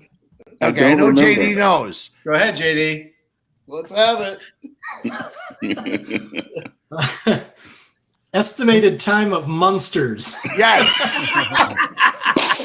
We watched more TV and more sitcoms and more things at Sports Phone on those small TVs. So like 3 or 4 of them up there. And we watched the Munsters every single damn day. What's his name? Pat Priest was probably in our dreams each and every night. Or Yvonne DiCarlo, I'm not sure which. The only place I ever saw more 8-inch Zenith black and whites or just in the color TVs were at Balmoral Park Racetrack when I first started working there. Yeah, I know. We didn't have the best of the world. Yeah. And now every pub you walk into has 55-inch TVs. Exactly. So, yeah. 55. Those are small now. I know. Hey, Harry, I sent you a message. Okay. Stand by. Can you follow up on that? Yes, sir, I will as we speak. We have one other special guest who wants to come on, Fred. Okay. It's the person that you put as the 1% person. No, I don't think so. A couple more beers and Fred might tell us who that is. We'll get it out with the NCAA party. Here you go. What's the abbreviation for douchebag? Oh, God. I know who it is. I knew it yes, before. You do. Yes, yeah. I did. So the abbreviation for douchebag would be what? DB. Same as defensive back. Right. There you go. No, not defensive back. Yeah, defensive back. Same thing. Right. I know who it is, but we this is a retirement party, not a roast. I know. I'm not saying a name. Yeah. Somebody's still going as he chugs the last swig of his own beer. So, are we waiting for one more? Are we getting him, Harry? It's going to take a few guys. I'm pretty good at this, but We got the hamster running on the wheel and trying to get the. Oh, I like this. Everybody's busting my balls now. I just want but we've got to. No horse picks for any of you guys. Yes. We've all got to try to work though and get everybody together for another reunion. Because like I said, the one we did was great. It was awesome. People all came. Lou came. Bowden was there. Joniak was there. Didn't TK Jack Zer stopped by. TK called Wes on the air that night, right? That was one of the ones from Champs that one night. We called Wes on the air. And, that ended up being it was supposed to be a 5 to 10 minute call. It lasted an hour and 20 minutes. Not with less. Any chance like Bennett Sherman will be there or Ben Sherman. Pete Stein. I ran into him. He told me he was going to be at a Sox game, and I met him in the bleachers one game. And he's doing well up in Milwaukee, I think I want to say. But yeah, it's great. Anytime you see a sports phone guy, no matter who it is, even if it's a New York sports phone guy. I know that George always talks about Gary Cohen, who's been doing Mets games forever. And I know you mentioned Howie Carpin and Mike Celentano was the guy we worked with so many times. And I remember Celentano, I knew nothing about diabetes. And he told me, he goes, yeah, I had these high sugar numbers. I go, what were they? He goes, 500. I go, that doesn't sound good. He goes, no, it's not good. And, and I know he was around for a while. And it was amazing working with people on a daily basis that you would never, ever meet. And there was most of them in Detroit and New York. Yep, the guys out of Detroit, Dave Geraci and Kurt Schneider. It was great. Yep. Has anybody heard from Jim Volkman? No. Not unless I've heard of Harry impersonations lately. Well, there was a guy that did one that used to work with us for a little, either worked with us for a little while or tried to work. A guy named Dennis Duffels, who does a really good Harry Carey. Yeah. Harry Carey, he does a great Harry Carey. Really good one. Not over the top. It's kind of interesting because Volkman didn't like anybody who tried to infringe on anything that Jim did. So now those were the great ends of nights too, though. Eddie Vu would let us maybe get a 12-pack of beer, and we're kind of waiting. It's getting to be midnight, 1 o'clock, and it's like it's Jim Volkman go in there, and Jim Volkman for Sportsman brought to you by Discovery Times. Oh, David, I have one more quick trivia question. The Ben Sherman quote of the century was the tulip. Nope. Oh, what was it? You will be what? I don't know. Come on, you have to know what he threatened. Let's go, T. Let's go, T. One. You will be dead before you hit the ground. Yeah. Yes. Yeah. Yes, I remember that now. Harry, But who did he Harry, say- you got that email? Who did he say that I went to? ahead and tried to send it through Facebook, and Okay. I haven't gotten any response. That's what I thought. Look at the email and send it to that email. That's It's in the not. I chat. mean, you should. Okay, Coos, I'll nobody try should again. treat you like that, Coos. Coos would have put him in a sleeper hold. Was it Coos? I don't know if it was him or not. Yeah. It was Coos. How can you get mad at Coos? I have no idea. None at all. Oh, I think I know who it was that Ben Sherman said that to. I thought he said it to you. No, he said it to John Montgomery. John, that's right. There's right. Wow. There's another name. I haven't You heard in a see, long time. that one brought ECU. Wow. That's a whole Used to cast do of some alumni college radio with graduates there, John isn't there? Montgomery. Yeah, listen, hey, John tried really hard, and he worked as hard as he could, and I always respected him for that. And I know he's kept in touch with me through Facebook and stuff like that too. Me So, too. Me yeah, too. yeah. A lot So of that's Columbia and nice. Loyola graduates in that whole Yeah. realm. Well, How we about haven't even John mentioned. Kelly? Yeah, John Still Kelly, in Vegas, Tom. still Still in tearing it up in Vegas? Vegas, EC. Yep. Yeah, Still in Vegas. And Dave then Jeff- O'Donnell? He avoided the implosion of the Stardust when it went. actually, if you ever listen to ESPN, you'll hear Dave O'Donnell throughout the day because he does Yeah? Subway. He does all these voiceovers. It's amazing. Wow. David, Yeah. David I didn't B's know that still was him. great. We keep in touch, and he's still doing a lot of things. It just Good. it's funny because he'll still just come in you, and everything he tells you, it's in a kind of a verse, in a five word like whatever the word would be. And his favorite singing to you saying at all times. his favorite saying, "Come on, Daddy." Yeah.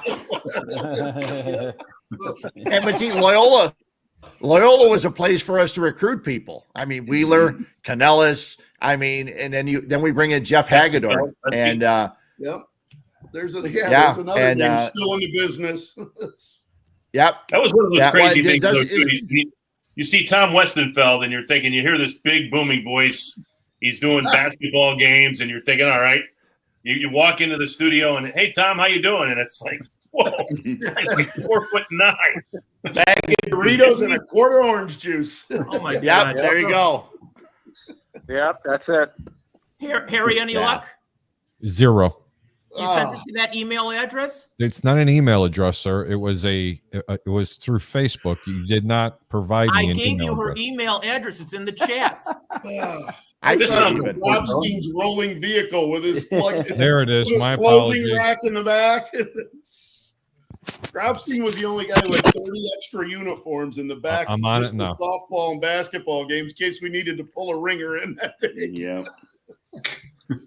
I do remember though. A lot of times, Les would be the last one to leave, and one day I left my A2000 at one of the soccer parks along the lakefront, and or softball fields, and I was so upset because I had it since I was in high school, and I was so bummed out. And Les goes, "Oh, I picked it up, I got it," and I could not have been happier. I came home, I told Pat, and she goes, "It's just a glove." I said, "No, you don't understand. It's not just a glove.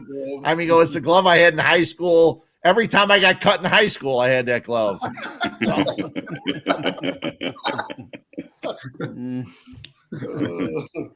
So as we're waiting for this last guest to come in, Jesse, tell us please, and tell Bump us more than anybody else that there will be a baseball season. It might be delayed, but yeah, they'll eventually figure it out. Both sides are pretty dug in though, so I really hope the owners give in on something. The players are desperate for a win somewhere along the line, free agency, arbitration. So I don't know when, but they'll eventually play. It might be a little delayed, unfortunately. Is that what you're hearing, Dave? I know nothing. No, Oh, that's right. I was out with. I'm sorry, we're not supposed to talk about that. My fault. I was out with a writer from one of the New York papers yesterday, and she said the same thing. She thinks that we're probably just going to be a little delayed, but and that's pretty much, I think, the way we're all kind of anticipating it.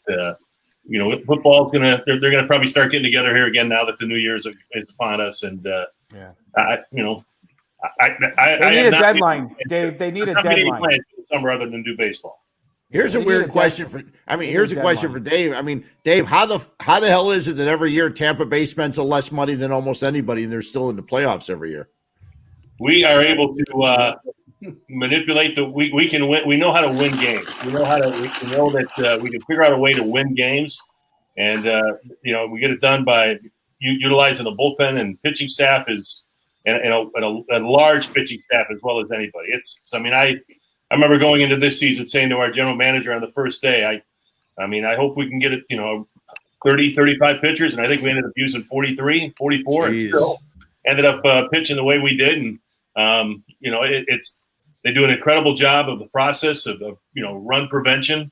Usually our defense is elite. I think this year it was just pretty good, but our pitching is usually pretty good. And I'm anticipating us to be a pretty darn good team again next year. Right now, I think Wander Franco is one of the top 25 players in the game, and he might even be higher than that. He's a special talent. There's no doubt about it. And it was a great season, but a disappointing end to what happened. They paid him too, by the way. Well, I know. Yeah. I know. Wait a minute. I want you to say it out loud. The management for Tampa actually paid somebody. Would you give us anybody for Yasmani Grandal? I just want a catcher that can catch the ball. That's a good thing. I know everybody tells me Facebook, all the White Sox fans think he's the best catcher in baseball, right? Not me. I've been on a weekly basis. I criticize him, and everybody says, "What the hell? Why do you criticize him?" I go, "Because he can't catch the fucking ball. Your job is catcher, and you should be able to catch the ball." Category for you though. There are guys. There are pitchers. I know there are pitchers that didn't throw certain pitches because they knew he couldn't stop them. And that's not the way your pitching staff should go. They love the old saying about Scott Ruffcorn and a few of those guys back in the early 90s was that they got disheartened because Carlton Fisk couldn't catch him anymore. He was getting too old. And those guys could not throw certain pitches because Fisk couldn't catch them and led to their early demise. You guys worry now, though, that there's been so many of these stoppages and so much crap going on that eventually it's going to turn the fans off. I mean, it just with the money these guys are making, and yet there's still all these work stoppages and delays and bitching and moaning. It just, I don't know. To me, it's starting to get to be to the point where I just don't give a damn about them anymore. A lot of people don't. Hey, Dave, do you still talk to Joe Madden ever? Yes. Yeah. And again, that's one of the, you guys are sitting there, we're bringing up highlight. I mean, I listened to like I said, Eric Clemens, that I remember putting that card in on a lot of nights, listening to the Cubs are coming out of hibernation. I have the ass, and just playing it back. I play it back for the guys in the ballpark. But yeah, Joe's awesome, and Don Zimmer was great. But see, I was a White Sox fan growing up, as you guys all know, and a White Sox guy, and Zim would be holding court, and he'd be like, "Hey, who was our backup catcher in '89?" I'm like, I didn't like the Cubs. I wouldn't really, and I'd have to look it up real quick to get him the answer. But no, Joe's awesome. I think it's been a little bit of an awakening for him in Anaheim. I think that he thought that things were maybe a little better off than they have been here for the last couple of years. But they're spending some money. They're trying to see if they can make a run. Houston's obviously a good team, but I think there's room for a wild card maybe out there, and they're going to try and shoot and do some things out there. But Joe, he sold his home here in Tampa finally. He finally did move out of Tampa, and now he's maintaining residence in Hazleton, where I think he spends more of his time, and then bought a place in Arizona closer to spring training to be close to his family. But one of the best guys I've ever met in this game. It's nice to have at least two people here that know Joe Madden, including Jesse. You still have books in the garage? Yeah, I have plenty. That's the sad thing. I have plenty of books. Okay. Can't give them away. Yeah, but Dave's right. He's a great guy. He's a great human being. Yeah. Well, you know what he did? He made it like, okay, baseball's this, and then there's everything else. And that's actually cool. It's actually nice to have a life away from what you're doing on a daily basis. And so many times you see the guys, and especially in football, who sleep at the facility and all the other stuff. And I think we learned this week with JD and everything else that there's more important stuff than just the sport you're in or the sport you're following. And when I saw Matt Nagy the other day talk about JD on Tuesday, the day that we found out JD had passed, and I immediately posted it from the Bears site and said, you know what? No matter what we've said about Matt Nagy, it's just football. It's just a game. Yeah. And he's if Matt Nagy lived next door, I'd probably allow him to shovel my driveway. But it's like there's so many more important things than just the sport, and we get so wrapped up in it. This guy sucks. This guy blows. He's no good, and that's it sucks. No, you're right. There's a lot there's a lot. It's just that's why this has been very special because all you guys have been very special and a big part of everything I've done over the years, and it's been great. And people ask me, they go, who's your favorite person to work with? I go, I have no idea. I can't give you that. I have no idea. There's so many people. And I know some people might say, hey, wasn't it me? I don't know. I used to love working with everybody. The first show I ever did, I worked with Jim Memolo at The Score. After doing updates, they allowed me to co-host. And we had Dexter Manley on, who mentioned that he didn't graduate. Couldn't even read after he got out. It's like, okay, this is a wonderful start to a career. And but I've told the story recently on the radio that I worked with Bob Hillman, and Jesse may remember this, but Bob Hillman worked weekends with us at The Score. He had all the lights in the control room off or in his studio. I was running the board. I couldn't see him. I'm trying to give him signals to break and stuff like that. I couldn't even see the guy. But then I worked with Dave Baum, who was like, they call him the chat champ. Right. And he allowed me to come on the air with him. He said, you do the updates. I don't want to do them. And that allowed me to get more stuff on the air. And it's been so much fun doing all this stuff for all the years. But over the last couple of years, it's gotten to the point where, and this isn't just 2 beers in saying this, but it's gotten to the point where there's certain stuff that I don't give a shit about. I don't care about Tom Brady's documentary or Tiger Woods playing with his son or Army-Navy game. I work Chicago sports. I like talking Sox, Cubs, Bulls, Bears, Blackhawks, and that's it. And if it's other stuff, I don't care, and I don't want to have to learn it. And I won't have to after next week. So that'll be good. Good for you. Yeah. We love you, Fred. We love you. Thanks. I love all you guys. It's been great. Harry, any last luck on that project here? I'm gonna double check. No, I'm sorry. I tried, man. I don't beat me. Next time. No, you're good, Harry. Next time he retires. Yes. And that's the one day. I'm not going to be like any of those damn boxers who would retire 7 times. And you already sent the people knocking at my door. I swear to God, I tried. Somebody already asked me last week. They said, hey, but if another station calls and wants you to fill in for a week, I said, no, because they want me to fill in for a holiday week, and I'm not working holidays ever again. But what if it's like old time XRT or something? It'd bring back the Jeff Beck days. Yeah, exactly. Yeah, we're in sports. What are holidays? Yeah, I know. I worked every holiday there ever was. Yeah. Anyway, well, hey, David, I got to admit, as a guy that's a special guest that wants to come on. Yes. Y'all ready? What do we got? Who do you think it is, Fred? I have no idea. I've reading your things here on the side, so I don't want to guess and ruin things. Hey. Oh, it is Julie. What's up, Julie? Fabulous Fred Huebner. How are you guys? I'm doing great. We're all doing great. This is wonderful. I'm glad you came on. Oh my gosh. I would not miss the chance to congratulate you on retirement and just talk about how wonderful you are. There you go. Well, that's what actually only 2 of them have said that since. But yeah, I appreciate it. We had, so many great times at over on Belmont. It was great. We had so many wonderful times talking White Sox baseball, and I've been following you and all the great stuff you've been doing, and all the there have been people talking about all the gingerbread houses you've been making and all the other stuff. I've been watching that and all the stuff when you were on the news last year with all the stuff. And we're just proud of you because you've been able to go on out and do stuff that you love doing. That's wonderful. Thank you. It's when you leave your comfort zone to go do something else, it's crazy and scary and intimidating, and it's been so wonderful. And just the fact that I've been able to do 2 careers and love them both and do fairly well at them both has been pretty awesome. What's it like living with a Cub fan, though? That's got to be like the worst thing in the world, isn't it? I'd have to agree. I mean, living with a Cub fan, it's got to be difficult. She's not answering.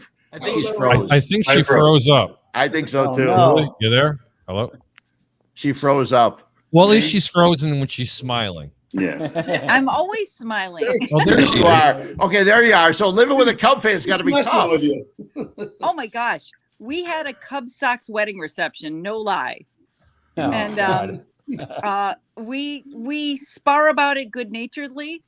But yeah, there's a lot of Cubs paraphernalia and memorabilia in our house, and I just kind of grin and bear it. Yeah. So there wasn't like hopefully- any knives or baseball bats coming at each other. I was just curious. I mean, I'm just asking. Only during the For a friend. Crosstown Classic. Okay. There you go. Yeah. Well, hopefully we'll get another White Sox championship before the Cubs, but I guess they got to win a playoff series first. Oh, geez. Yeah, when the Field of Dreams game was the best part of last year, which was a great moment, but No, that was an incredible moment. It was. I know, Frozen in time, just thinking about it. I know Jesse's got to get going here because somebody School needs his help. school starts tomorrow. Not for me, but for my daughter. So Actually, she- you should go back to school. Yeah, you're right. Fred, I love you. Be well, buddy. Jazz, appreciate it. We'll talk to you soon. Thanks, You got Jesse. it. See you Jesse. guys. Thanks, Take Jess. care. Bye, Jess. See you Jess. guys. Thanks for coming on. Bye, Julie. Good seeing you. You know, you have dreams that, I don't know, maybe you're back at school and, I know I do. You go back and you forget what class you're in or whatever.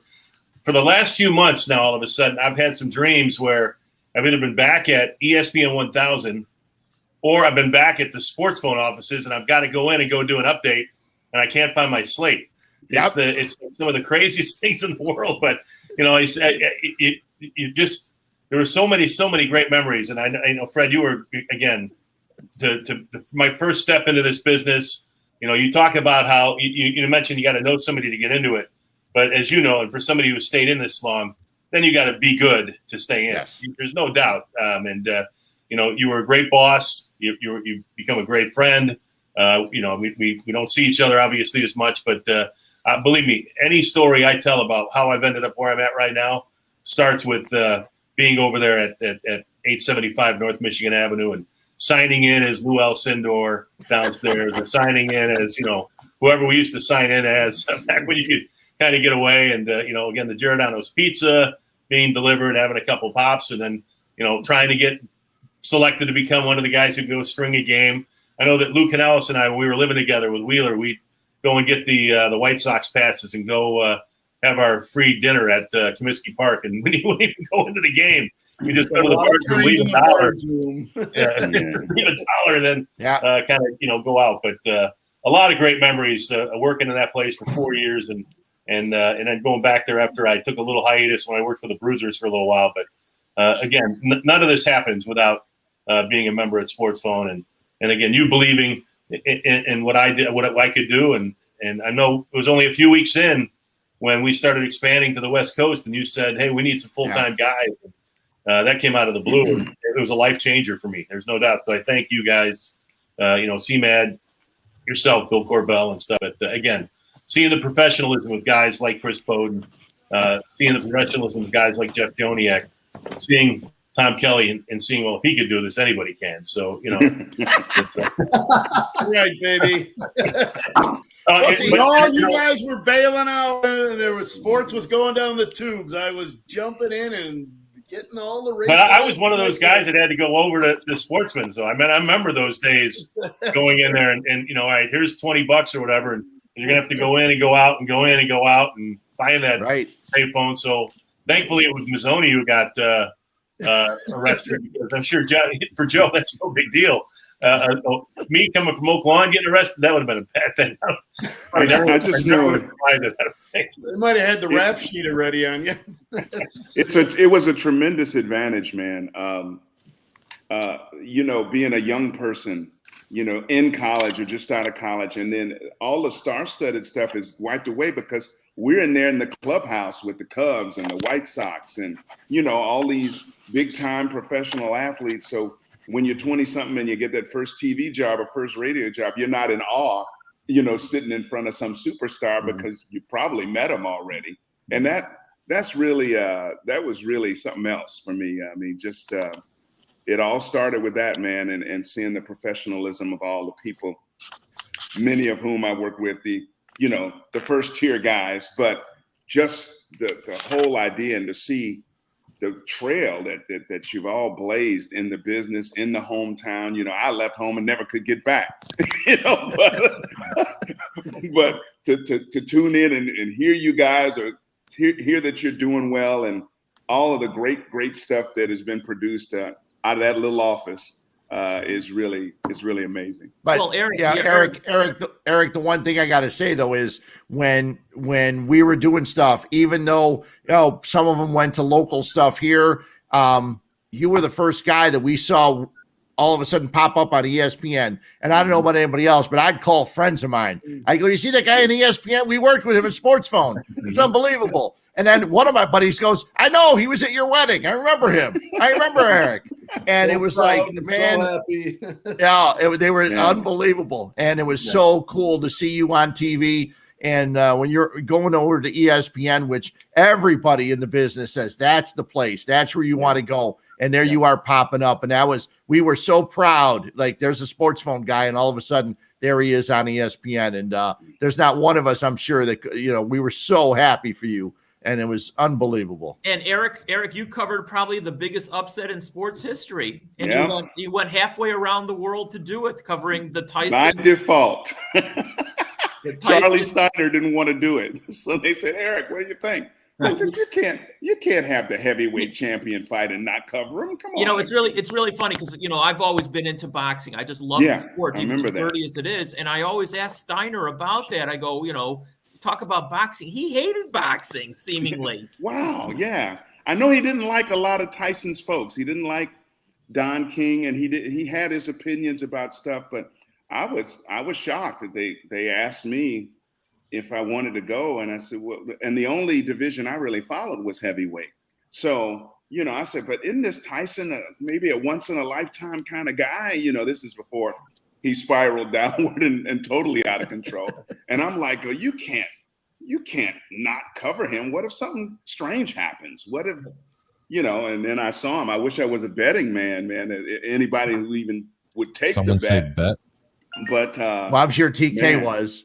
Because he was all flabby and out of shape and really uninterested. And he never liked me. He never thought I was black enough. Speaking of that, covering my first hockey game. I'm in the Blackhawks clubhouse, and I'm walking up on Stan Mikita, and people, and they're looking at me like, you in the right place, bro? Hey, man, you had the power play clicking tonight. And they're like, oh, he knows a little about hockey. No, man, I've been following y'all for years. I know hockey.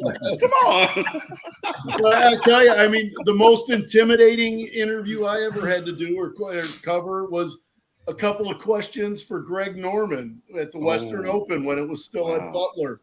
And he looked at you, he could stare a hole right through you. You wanted to just shrivel up and die. But once you asked a couple of questions and he realized that you were asking good questions, he was I thought what was going to be a minute of questions and answers turned into 15 minutes. Wow. I think we all have that, because I went in to talk to Carlton Fisk when he was playing for Boston, and I walked in and he's still taking off his gear. And I asked him a question. I go, Carlton, you have a few questions or a few seconds. He looks at me. He says, okay. And I ask him one question. He's still taking off his shin guard. I ask him another question. He's taking off the other one. I ask him a third question. He stops and looks at me. And I go, okay, I got him now. And yeah, there were dumb questions I've asked.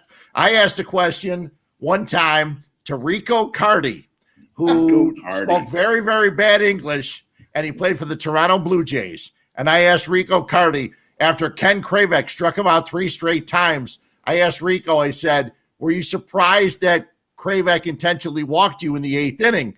And he said, surprised? I'm a great motherfucking hitter. He goes, what do you mean surprised? And he turned to the guy in the locker next to him. He goes, John, can you imagine this guy asked if I was surprised Kravec walked me? And the guy next to him was John Mayberry, who stood up. He's 6'7", and he goes, what kind of fucking question is that? I said, apparently it was a bad one. I'll just walk away. And it's like, so everybody's got their moment. And I never minded talking about it, but you know, it happens and everyone's got their moment. And that was mine. I wish I would still have the tape for that, because Rico, who didn't speak really good English, he said all the swear words really well.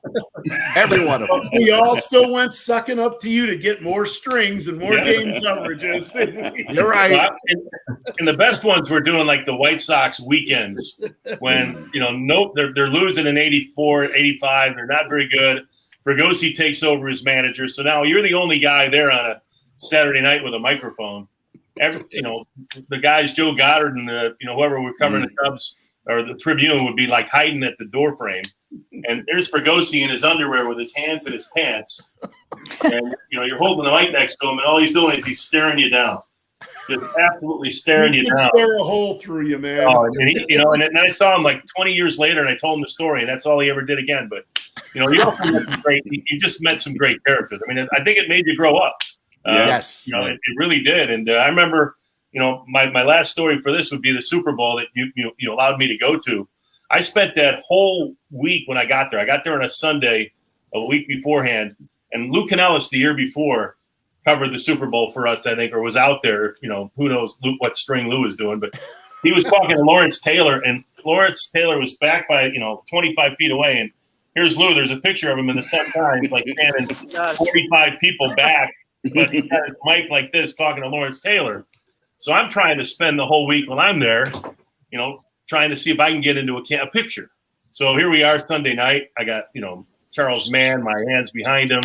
I got Joe Gibbs. You can see my fingertips with my microphone.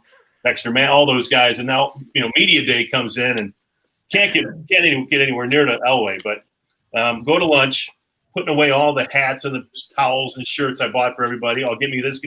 And all of a sudden, I'm standing at about the 30-yard line, and here comes Doug Williams out of the end zone to my left, and he starts walking, and I'm thinking, man, if I grab my Marantz right now, I can run over there and get right to the front of the line and maybe, chat with him.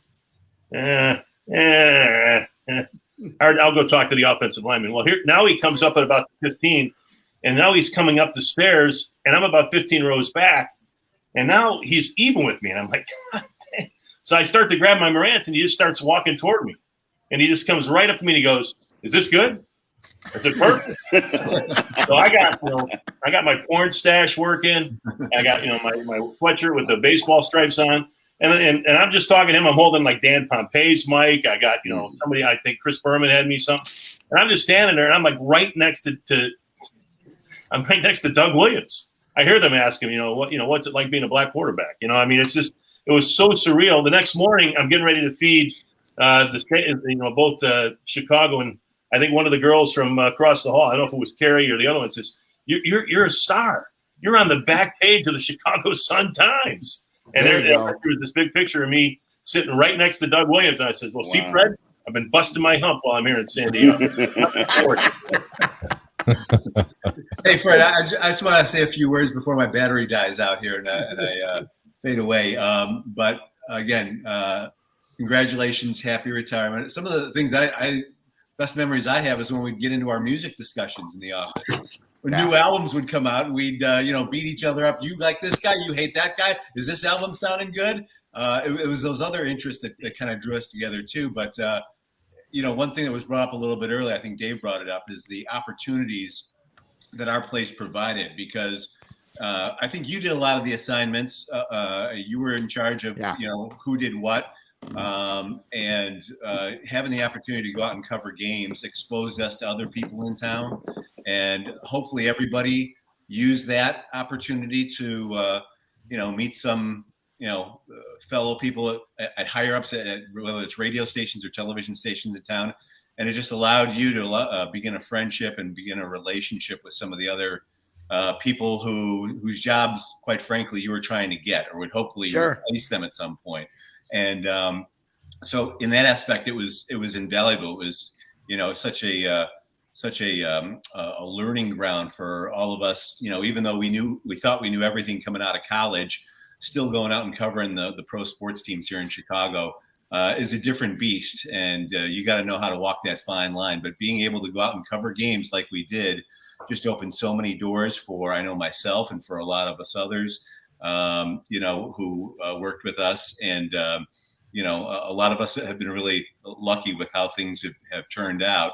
And, a bunch of us here on this call have been at each other's weddings. Careers have taken us, depending on where we're working, have taken us away from each other.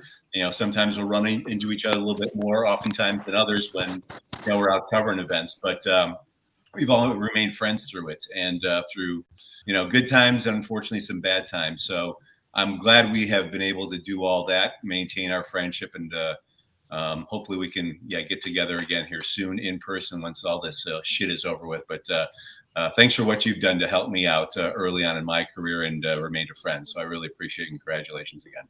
Thank you very much. I appreciate it. Kind words, great, well said.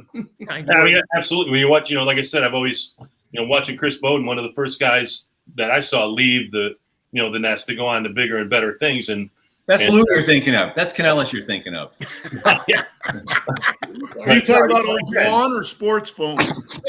Just watching these guys move along and again, seeing the professionalism that it's a bond that was created, because when I got there, it was, yourself, David, JD had kind of just left. Chris Mattson was there for a short period of time. He left. But, the stories we heard about it, John Kelly, we heard about Eric Clemens, we heard about Walt Birch, and you could tell that there was a bond that had been formed. And all you really wanted to do was kind of hopefully be part of that and be able to carry that on to the next group of guys that were coming in, or at least, be part of that while you were there. And I think, again, it started with the guys beforehand, but then you guys were the conduit from them, Fred, Bill, Brian Wheeler, the guys that were on the other side of the hallway, and Eddie Vu. I mean, you talk about music. I mean, Eddie Vu was listening to Magic 104, and I'm 24 years old. I'm going, why is this guy listening to old, crappy music? And then Dancing Noodles. We're going to be the Dancing Noodles, and now we're friends with the Dancing Noodles some 40 years later still, and having a black, that was a big deal. Sports Phone was the Noodles were the official band of the Dancing Noodles. So it was, but that's all. That's like you said. And I remember Dave, coming back from a trip at Elmhurst College, and I remember walking downtown. We had like a 45-minute break or something. And I just remember it was a beautiful spring day, and David, I think it was me, you, and Ben Sherman might have went for just like a 3-block stroll around downtown to go get something to eat. And those are the memories you remember, and those are lifelong friendships that have come from working in a place that really, when you think back, I mean, I know family sometimes is an overused term, but it's great when you do see those guys, and whether it's been 2 weeks or 25 years, it's great to see some of these guys. And I hope, I know that April might be tough, but then let's do it again next winter or sometime. Or I just would love, I think it'd be a great time to get everybody together and have a blast. And, we got room down here too. If you ever down Florida way, we'll go to the Tampa Bay Downs. You see, Fred, Florida. Yeah. I might be able to find you a nice gig here. Hopefully we can organize something when you're in town, Dave. And one other thing I just wanted to mention, my very first road trip as a reporter, 22 years old, was a week in New Orleans for Super Bowl 20. So I always tell people that was my first ever road trip. And again, the opportunity came from Sports Phone. So, and it was off and running from there. So covering for Detroit, New York, and Chicago. Mm-hmm. If it wouldn't have been for Sports Phone, I'd have never met my wife. So I don't know whether to strangle you or thank you. Alternate days. Hey, guys, I think we better wrap it up because we got 3 guys on the East Coast, Harry and Dave and Eric, and I know it's coming up on midnight. I hope you all had some fun. I know I have. Fred, I echo what everybody else has said. You've had an unbelievable career, but you know what? You're not going anywhere, and neither are we. So we're going to continue our friendship and our relationships, most importantly. Yeah, and like I said, I'm still doing the podcast on Monday, so it won't be a surprise that everybody pops up. And I hit all you guys because it's sports and beer, and there's nobody I know that knows sports as much as all the guys I worked at Sports Phone with. And when we talk about relationships, I worked at Sports Phone from 77 to 90, the Score from 92 to 08, and ESPN from 2010 till now. And there is what you mentioned, family, Dave, and that's what it is. Family with all the guys at Sports Phone. What we had was something that I don't know that anybody could duplicate. And the hours we spent with each other. It's not like doing a 3-hour, 4-hour talk show. We were there for a lot of hours working and doing a lot of crazy things. And then afterwards, going out and drinking heavily afterwards if we could. I still remember times with TK when there used to be a place called Guadalajara's. I don't know how they could have ever gotten away with it when it was 2-for-1 margaritas. I remember he and I left. He took the train. I took the L. We each had 11. So I don't know how we ever got out of there. But, there were always some great memories. And working down in the Hancock, I can't believe the Hancock must have questioned all their security every day we walked in. Because here's a bunch of people. 2-for-1 terrariums. So it's unbelievable, but no, it's been wonderful, and this has been great. This is a big surprise. It's great to see everybody. I'm glad Julie was able to get on, and great to hear from Coos too. And Eric, I love watching you and all the stuff you've been doing on Facebook and stuff. And Dave, one way or another, half of us will get together in April. Whoever can make it, we'll get together. Yeah. Definitely. We'll get together. Thank you for letting me be a part of this, David. Yes, no problem. Thank you, David. My pleasure. And we also have to thank Harry, because without Harry's expertise, none of this would happen. Harry was. I didn't know this many. I didn't know this many people could get on. So we can get amazing. A total of 10 on. But the way we do it on this platform, I'm going to go through one by one. I'm going to ask them. You can tell everybody where they can find you. TK, you're going to be the first one up. Tell everybody where they can find you, buddy. You can find me at tkelly@bal. It's TKELLEYATBAL at AOL.com if you ever need to reach me. Otherwise, you can always find me at whatever local Chicago racetrack is going, as I'm a judge for the state of Illinois at all of those places. So I'll always be there. TK, can't wait to get you down here to the Tampa Bay Downs. Have a great Definitely. Thanks, Tommy. All righty. Who's next? Let's go with Eric Clemens. Eric? Hey, well, you can find me on social media on Facebook. I'm not a big time sports guy anymore, but you can certainly email me at my name, Eric, ERIC Clemens, CLEMONS 689@gmail.com. And if you're online, you can look at ComcastNewsmakers.net. That's what I do a lot of now, hosting that show, talking to politicians in the Northeast and stuff. But hey, I'm down. Look me up. Tell me where you know me from, and we'll chat. And a partial requirement before you go, you have to say "Go Sox." Go Sox. There you go. Have a great one. Thanks, guys. Eric. Love you. CC. JD, Mr. Versette. All right. Well, I've known you forever, and I've never even met you other than this way. Nice to see you, though. I was retired from the business early, and I admire all you folks who had much longer careers in broadcasting than I did. I went into advertising after that, and then promotions, and then advertising for real estate, which took me into real estate brokerage. You can find me at versettepresents.com and JD Versette on Facebook. And Fred, just want to say it's been a pleasure knowing you all these years, and it's just going to keep continuing. And you've had some real tough moments in your life, and I'm so glad that everything is on the upswing now. We miss Patty. What a doll. Yep. And good luck to you. I know you've made a move recently back to my old hometown of Lockport. So yeah, they finally put walls up. There's finally walls in my house, and hopefully it'll be done by May. My girlfriend Linda and I went and she was doing the happy dance because there were walls up. Finally, first they dug the hole, and finally they got walls up. So we're excited.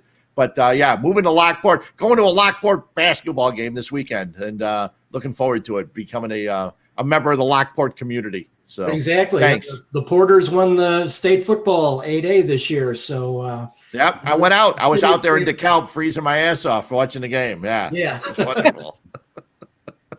JD. So thanks, JD. Night. Thanks, Joe. Here, JD. You know, I'm gonna pick one. Mr. Bowden. I know we're gonna have to let you go, because I know your phone's starting to get a little bit low on charge. I was wondering if I was going to be able to hang around for this. You can contact me through Twitter at Bowden Tweets, BODEN Tweets. Facebook page as well. Email is cbowden, CBODEN at nexstar.tv. It's NEXSTAR.tv. Fred, thanks again. Again, we miss Pat, but I'm glad times are a little happier. You found someone, and let's continue to stay in touch. And again, thanks for all you've done. Yeah, and we get to see GN Sports too, which is fun. I was watching you and Dan Roan last week, and everyone had COVID. Everyone that had COVID, they were down to me. So, all right, Chris, you know the rules. Thanks, Chris. Go. Thanks. Good seeing you guys. Julie, good seeing you too. Take care. Thanks, Chris. You too. Go Sox. Can't do it. There you go. See you, Chris. Have a great one. I don't think Dave Wills is going to say go Sox. No, he doesn't mind saying go Sox. Of course he I'm does. still okay with that. You know, Dave, if you don't mind me asking, what part of Florida? You look at my office right now; it's still loaded with White Sox stuff. I mean, it's still. I'm still working on getting more Rays stuff in here, but yeah, it's still rather Sox heavy. What part of Florida you live in, Dave? I live in Lutz. Over in Lutz, by 54 and 41 in that area. In that area, I'm on Lutz Lakefront Road, and 2 miles in from the Suncoast. I know exactly. Yeah, that's a hell of a drive for you. You take the Veterans all the way to 275 to get to the stadium. 37 minutes when against. It's just like Chicago. Hey, you could be in Lockport. It's 45 minutes downtown. Everything's 45 minutes. Before I leave, Fred, what was you said that everybody's an asshole, or what's that? Because it might work down here in Florida. With us old people. Imagine everyone's an asshole until they prove differently. Or prove otherwise. It works. My dad taught me that years and years ago, and it really works, especially in the media business. You wait for someone to prove that they're a good person, and if they do, then it's great. If they don't, then you're not surprised. No, you can wait. And in the media business, though, you can wait a little while, especially at some certain levels. You can wait a long time. Mm-hmm. Yeah, so there's no doubt about that. Dave, tell them all where they can find you, buddy. You can find me on Twitter at DaveWills34. Email dwills@raisebaseball.com, and on the Rays Radio Network. And again, Fred, like I said, thank you for being you. I mean, again, I haven't been able to really follow a lot of the trials and tribulations here over the last 17 years, but follow you on Facebook, follow you, on some of the podcasts now, and cheers, my friend. I should have brought a couple of cold ones up here myself, but hopefully we'll either see you in April or we'll see you down here sometime. Yep. If you make your way down here, we'll go to Tampa Bay Downs. We'll go to the beach. I'll bring you to Cigar City Brewery. Bring you some High Life, some Reef Donkey IPA, all that fun stuff. So again, we would love that. Best of luck and congratulations, and David and Julie. Great seeing you again, David. You too, Dave. Thanks for having me on, and Harry. Hopefully we'll see you around. I love. This is the time of year we do go over to Tampa Bay Downs because it's a great place. In the picnic area, you can actually roll booze and beer and everything right up to the fence. And I'll tell you what, I'll email you my phone number and my address. You let me know when you're going to go out there. I'll get to Cabana. It's especially in today's time right now. COVID's running free and everything else. We get a Cabana. I'll take care of it. Everything will be on me. You will have a blast. My wife is the mutual manager there, by the way. Oh, really? Wow. Okay. And we'll probably see you at the game. I'm pretty good friends with a former major leaguer that spent a little bit of time between the White Sox and the Rays. Fred, I got a little trivia question for you. Who leads the White Sox in saves? Also, the Tampa Bay Rays. Oh, I know this one. Roberto Hernandez, right? You got it. Yep. Yeah. Maybe we'll come out there and come visit you, Dave. Thanks for having me, guys. Thanks. Thank you so much. Thanks, Dave. Love you, Cheers. buddy. Wow, Julie, I'm glad we were able to get you on. That was good. Oh my gosh, I'm so glad I'm back. I lesson learned not to do this on a phone. So my husband is scrambling to get the laptop set up so I could rejoin the group. But Fred, I call you a fabulous Fred Huebner, but from the bottom of my heart, I do think you're fabulous. And I always tell you, I go back to when I was, just starting out at the Score, and we'd have Score Christmas parties and holiday parties. And you're still kind of the new kid on the block. And you and Pat were always so lovely about letting me sit with you guys at dinner. And it just made me feel so welcomed that I wasn't, at a table by myself or looking for somebody to sit with, that you guys always welcomed me in. You'd have me over to watch football games. Yeah. Pat would always send me home with great food. And, I know we all miss her dearly. And I'm so sorry that you had to go through that, but I'm glad things are looking good for you now. And I'm so happy you're going to get to enjoy retirement and get to just watch sports as a fan and relax and enjoy it. Yeah. Thank you very much. Yeah. Pat loved you. She loved every time I told her something about Julie, she always wanted to know, how's Julie doing? And she would always ask me. And she loved you. And one story, completely mutual. Yeah, I know. And it was great. And my girlfriend now, she was actually at our wedding back in the day, and it was just a good friend. And, when they always tell you when I was going to the wellness house here in Hinsdale does a great thing for people who have cancer and are cancer survivors and things like that. And also spouses of people who passed away. And they talk about the phrases, you move forward. And, it was a couple years and, Pat had told me once, and I've told other people this, she said, you'll be fine. I go, what do you mean? She goes, when I pass away, she goes, you'll find a good looking blonde and you'll be good. I go, two things. I go, one, I'm not a big fan of blondes. And I said, two, do you think after 41 years of being with the same person, I want someone telling me what to wear, what to do, where to go?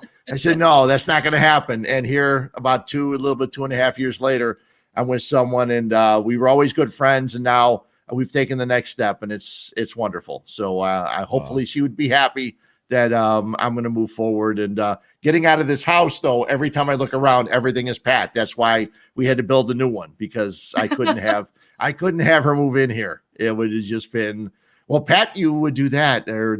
So we couldn't do that. And I appreciate it. It was great seeing you. And I'm so happy for everything you've been able to get through and do. And we got to get together sometime just to sit and watch White Sox. Yes, I'll have plenty of time. Yeah. Oh gosh, I would love to. I'm always looking for people to watch White Sox with me. So there you go. Anytime you name the time and place. I'm not sure how far I am from Lockport, but I can put it in. Don't worry about that. I'll have plenty of time to travel. I can travel even if it's just to the northern burbs. That's fine. Okay, well that's good because I know a lot of good places to hang out.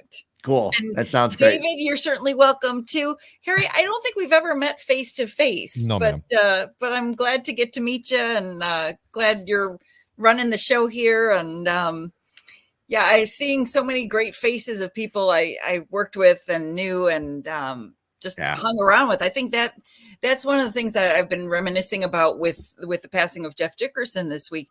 Is just how special it is when you have people you like working next to, whether it's people at your station or another station, you're sitting in the press box together, just that joy of being around really cool people. And I think that was my favorite part of being a Score reporter was just the people I got to hang around with, whether they were at our station or reporters from other stations. And we were just hanging out, going and shooting pool after a game or something. That to me was just my favorite part of the business. And, so many good stories came from that. So many great nights, so many good times out. I can remember being at different restaurants with all you guys. And just those are all the happy memories I really have. Hey, Julie and Fred, I'll come watch a White Sox game with both of you, but if it goes extra innings, I'm leaving. Why do I have David hates extra innings. And rain delays. Don't forget the rain delays. That's what I'm putting on my tombstone.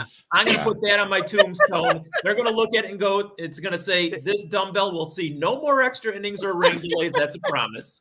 There's only one guy that hated longer games more than David, and it wasn't baseball, it was hockey. But whenever there was 3.5 minutes to go in the third period of a hockey game and there was a fight, Red Motlow would jump up and go, son of a bitch, come on, end this damn game. It's 4-3. No one's got 4-1. No one's coming back. And he would yell and scream, and we would laugh our ass off. And those are just, I mean, some of the many memories that we've had in press boxes over the years. And yeah, this has been a lot of fun. It's been great seeing all you guys today. Absolutely. And by the way, that's how much everybody, sticks with one another. When I'm watching a baseball game, Cubs, Sox, whatever, if it's going like 15 innings with a rain delay, the first person I think of is Schuster. Yep. But right away. So everybody did. That's funny. What was even worse if it was extra innings and they're playing on the West Coast. Oh, that's right. We got a phone call. Yes. No, it's still. Yes. Oh, Lord Jesus. How much You're right. charge do we And have working at left on Sports this? Phone, when there was a West Coast game, it was the last one. And, there's no score. They'll go to the 14th. Exactly. Listen, I took the bullet for everybody who hated extra innings. And that included ball players and umpires and everybody. No one liked it, but I was the one who was always teased. That's okay. I don't care. It's okay. No, it's remembered fondly, David. It's not. Oh, sure. Teased. Yeah. Sure. Yeah. I don't think it was so fondly with some people. Trust me. Thanks a lot, Julie. Hey, Julie, good to seeing see you. guys. And Okay. please reach out anytime. I would love to catch up with you guys. And Yes. Harry, good to meet you via. It's nice to meet via you as screen well. time. Hey, it's an honor for me. You have no idea. I've followed literally every one of your careers. Seriously. Born and raised in Chicago. I've been down in Florida since, I was a kid. And then we still have a condo down in Palos Hills, but I still have family up in Wheaton and Hickory Hills, and we're just still all over the place. I probably frequent, 2-3 times a year with the wife. Nice. But it's been a pleasure meeting you. Tell everybody where they can find you, Miss Julie. You can find me on Twitter at Swyka_Julie. You can find me on Facebook, Julie Swyka Gannon, or you can find my home business on Facebook, which is I Need a Sweet, all one word. And you can see all my cakes and cookies and cupcakes and everything else I've done. There are some very cool White Sox cakes on there, so be sure to check them out. Cool. And go White Sox. I Need a Sweet. Yeah. You know what? That's where it came from. Is my grandmother used to say that after every meal. She'd go, I need a sweet. And she didn't care if it was like a peppermint. She just wanted something to cleanse the palate. And so that's where it came from. And boy, I can't walk into a room without thinking like, okay, is there going to be dessert here? And if not, what do I have in my purse? So if we get together to watch a Sox game, I'll bring the snacks. Sounds good. Thanks, Thank Julie. you guys. Thanks Love for you. having me. Take care. Love you too. Bye-bye. Wow. Now there's 3. No, there's 4. Coos is still around. Yes. Oh, that's right. Coos is still on the phone. That's right, Coos. So how you doing? Is things okay? Doing much better. Obviously my mom passed away in May, and it was very difficult. My sisters were actually worried about me because they could sense the depression and the anxiety that I was going through at the time. But things are getting a lot better now with the fact that we're all vaccinated. My sisters and I, we've been able to get together for birthdays and holidays and stuff. So that's kind of helped my mood tremendously. Yeah, it's not easy. You just got to remember all the good times, And when my mother passed away about 4 or 5 years ago now, and it was, we all talk about all the good times. That's all you can do. They wanted to make your life a good one, so hopefully they did. Yep. Yeah, my mom's in hospice right now, so I'm going through what you guys have gone through. So yeah. It's hey, Ron, you only get one mom. The only saving grace is that the nursing home was closed for the longest time, but it reopened long enough for me to see my mom a couple of times and to see her smile when she saw me in the room. Kind of like gave me a little bit of closure before she passed. So that's the saving grace of it. Hey, Ron, I said this before. I don't know if you heard it, but you are by far the best worker I was ever fortunate to be around. I could always count on you, always. And I always appreciated that. I really appreciate that, David. It was always a pleasure working with you and Fred, not only at Sports Phone, but also at Counter Sports as well for all those years. Wow. Yeah, we had some good times. Yeah, we did. Yep, absolutely. We did. Yeah. Thanks, Ron. Appreciate it, buddy. Thanks, Goose. Sure. Ron, and people can find me on Facebook, Ron Cousineau. I'm not on Twitter. Unfortunately, one of these days I'll get on Twitter. But I also have a couple of blogs on Facebook as well, the Ultimate Chicago Sports page, the Olympic Experience, and also Around the Ring Post, where I do updates on the wrestling shows. So just kind of keeping myself like in the mix a little bit. That's kind of my way of like still covering sports while at the present time. So that's really cool. Well, that's cool. Thanks for calling in, bud. Cool, Okay, Ron. Thank you very much. All right, baby. Take care. Bye-bye. All right, you too. All right, so we're down to 3. Fred, Now there's 3. I just we're the mod squad. One white one. No, it's not. Hold on. Here, I'm just going to piss everybody off. I'll just bring Dave right back in. Hey, Dave. I'm listening. Good thing I wasn't doing anything bad. Can we give you a Hawk Harrelson? He gone. I'm kidding. Thanks, Dave. I'm kidding. Yeah, I'm just I'm writing down Ultimate Sports page with Coos and it was again this is awesome. This was just a great way to spend a Sunday night and reminisce and bring back. I spent part of the day writing down a bunch of names of the guys we worked with and and then hearing a couple that I totally forgot about. But no, it's just like I said, the sports phone's a big part of how I ended up where I'm at. And again, I was listening to Julie talk about extra innings, and I see the David Schuster eye roll. I go back, and Red Motlow. Red Motlow. But just awesome. Real quick, one extra inning story. The second longest game in Major League history was the White Sox. It was against Milwaukee. It was 25 fucking innings that went over 2 days. 2 days, right? Yeah, they had back in those days, they had the 1 a.m. curfew in American League City. So they, the finish after the 16th inning was 1:15. They came back, they finished the suspended game before the regular game. It started at 4 o'clock. It went another 9 fucking innings. Harold Baines leads off the 25th inning with a home run. Okay.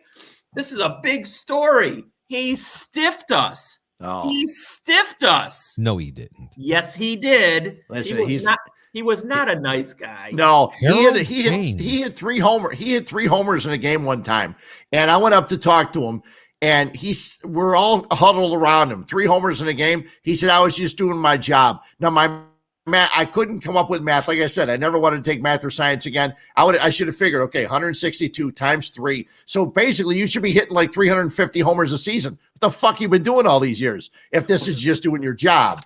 But, of course, I couldn't come up with that quick enough. But speaking of extra inning games, I think I was hired like the week after that extra inning game in Atlanta. And I remember hearing all the horror stories from the guys who worked July 3rd and to July 4th. I think I was hired like the next week and within the next couple of days, as a matter of fact. And all I kept on hearing was the horror stories of how the guys had to stick around and go 3 or 4, whatever it was in the morning, because it was an East Coast game, luckily. But all those guys just all pissed off that cutting into their July 4th plans because they were hanging around the offices until that game would end. All that being said, I'm a traditionalist, and starting the 10th inning with a runner on second base, fuck that. That's not baseball. I'm not a fan either. No. Yeah. No, I don't mind the seven inning doubleheaders. I'm not going to lie about that. I don't really mind that, but starting a man at second base, that's. I think those suck. That's a bad idea. Hopefully they get rid of it, and hey, you got. It's the beauty of baseball. Really is the fact that you play 162 games. It's a battle of attrition, and your weaknesses are going to be exposed after 162 games somehow, some way. It's the same way we talk about it too with a broadcaster. I mean. You have to broadcast 162 different games. You can't just be the same guy every day. And, I've always said the only job easier than being a broadcaster is being a critic of a broadcaster. But it's just been really weird for me I still have the hockey package. Don't tell the guys at Spectrum. I don't know why they haven't taken it off after 7 years. But so I watched the Blackhawks. Who are these guys? Yeah, no idea. From 1 year with the Blackhawks, from 1 year to the next, you have no idea. The old saying, you need a program to tell who the players are. The Blackhawks is ridiculous. Every single year, like 6 guys, 5-6 guys. That's the announcers.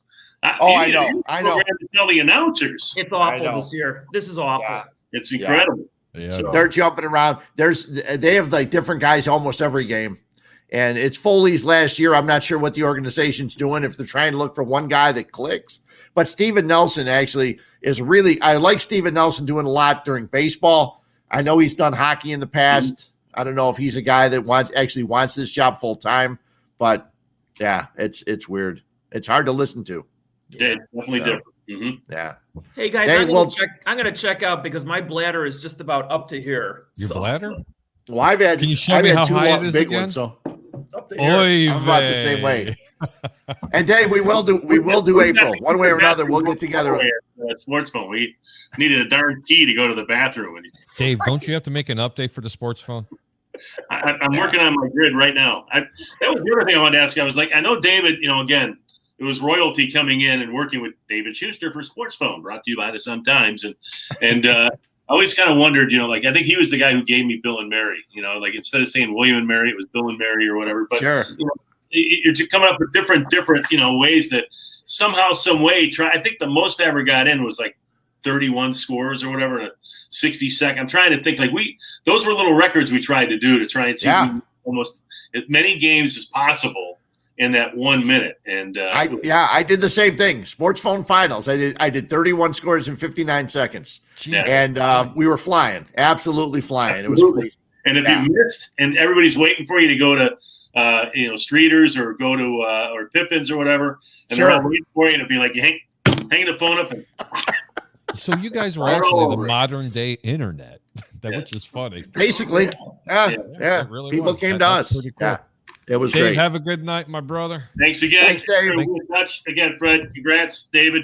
Thank you. Anytime. Let me know. Okay, thanks, Dave. Talk to you soon. We'll talk, Dave. Fred, I hope Thanks. you enjoyed this. It was my idea, along with Harry's, just to have a bunch of friends, say hello and wish you well. That was wonderful. I hope this was good.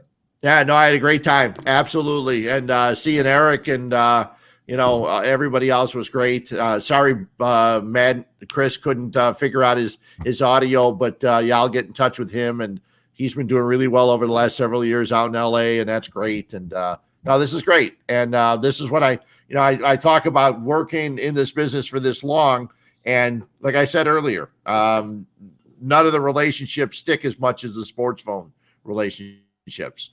And I think it was great to have Jesse here, because I think Jesse now understands a little bit more about the tightness that we had when we were at Sports Phone, because like I said, it wasn't 3 or 4 hours. It was every day, 8-hour shifts and sometimes longer. And we got to know everybody really, really well. And like one of us has said, we've all went on and done really well. And we've done things. And like Dave said too, it's not like we were working a lot really hard, and we weren't pushing a shovel or doing a lot of other things. Covering sports and talking about sports has been great for all of us for all these years. And and it was also good that we played softball and basketball together and then drinking out after that. So that was really great for the camaraderie. I will tell you that I did reach out to, a lot of your current or soon to be former cohorts at 1,000, but no one ever got back to me. I tried. Yeah. That's not surprising.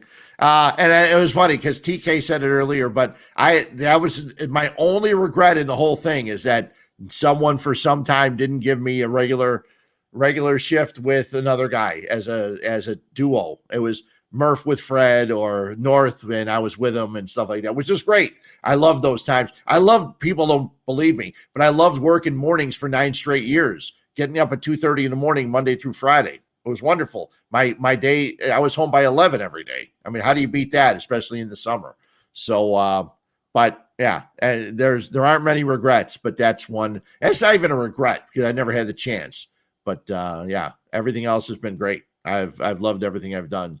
But I, like too, it's gotten to the point where sports radio is a little bit different nowadays than it used to be. I don't even listen.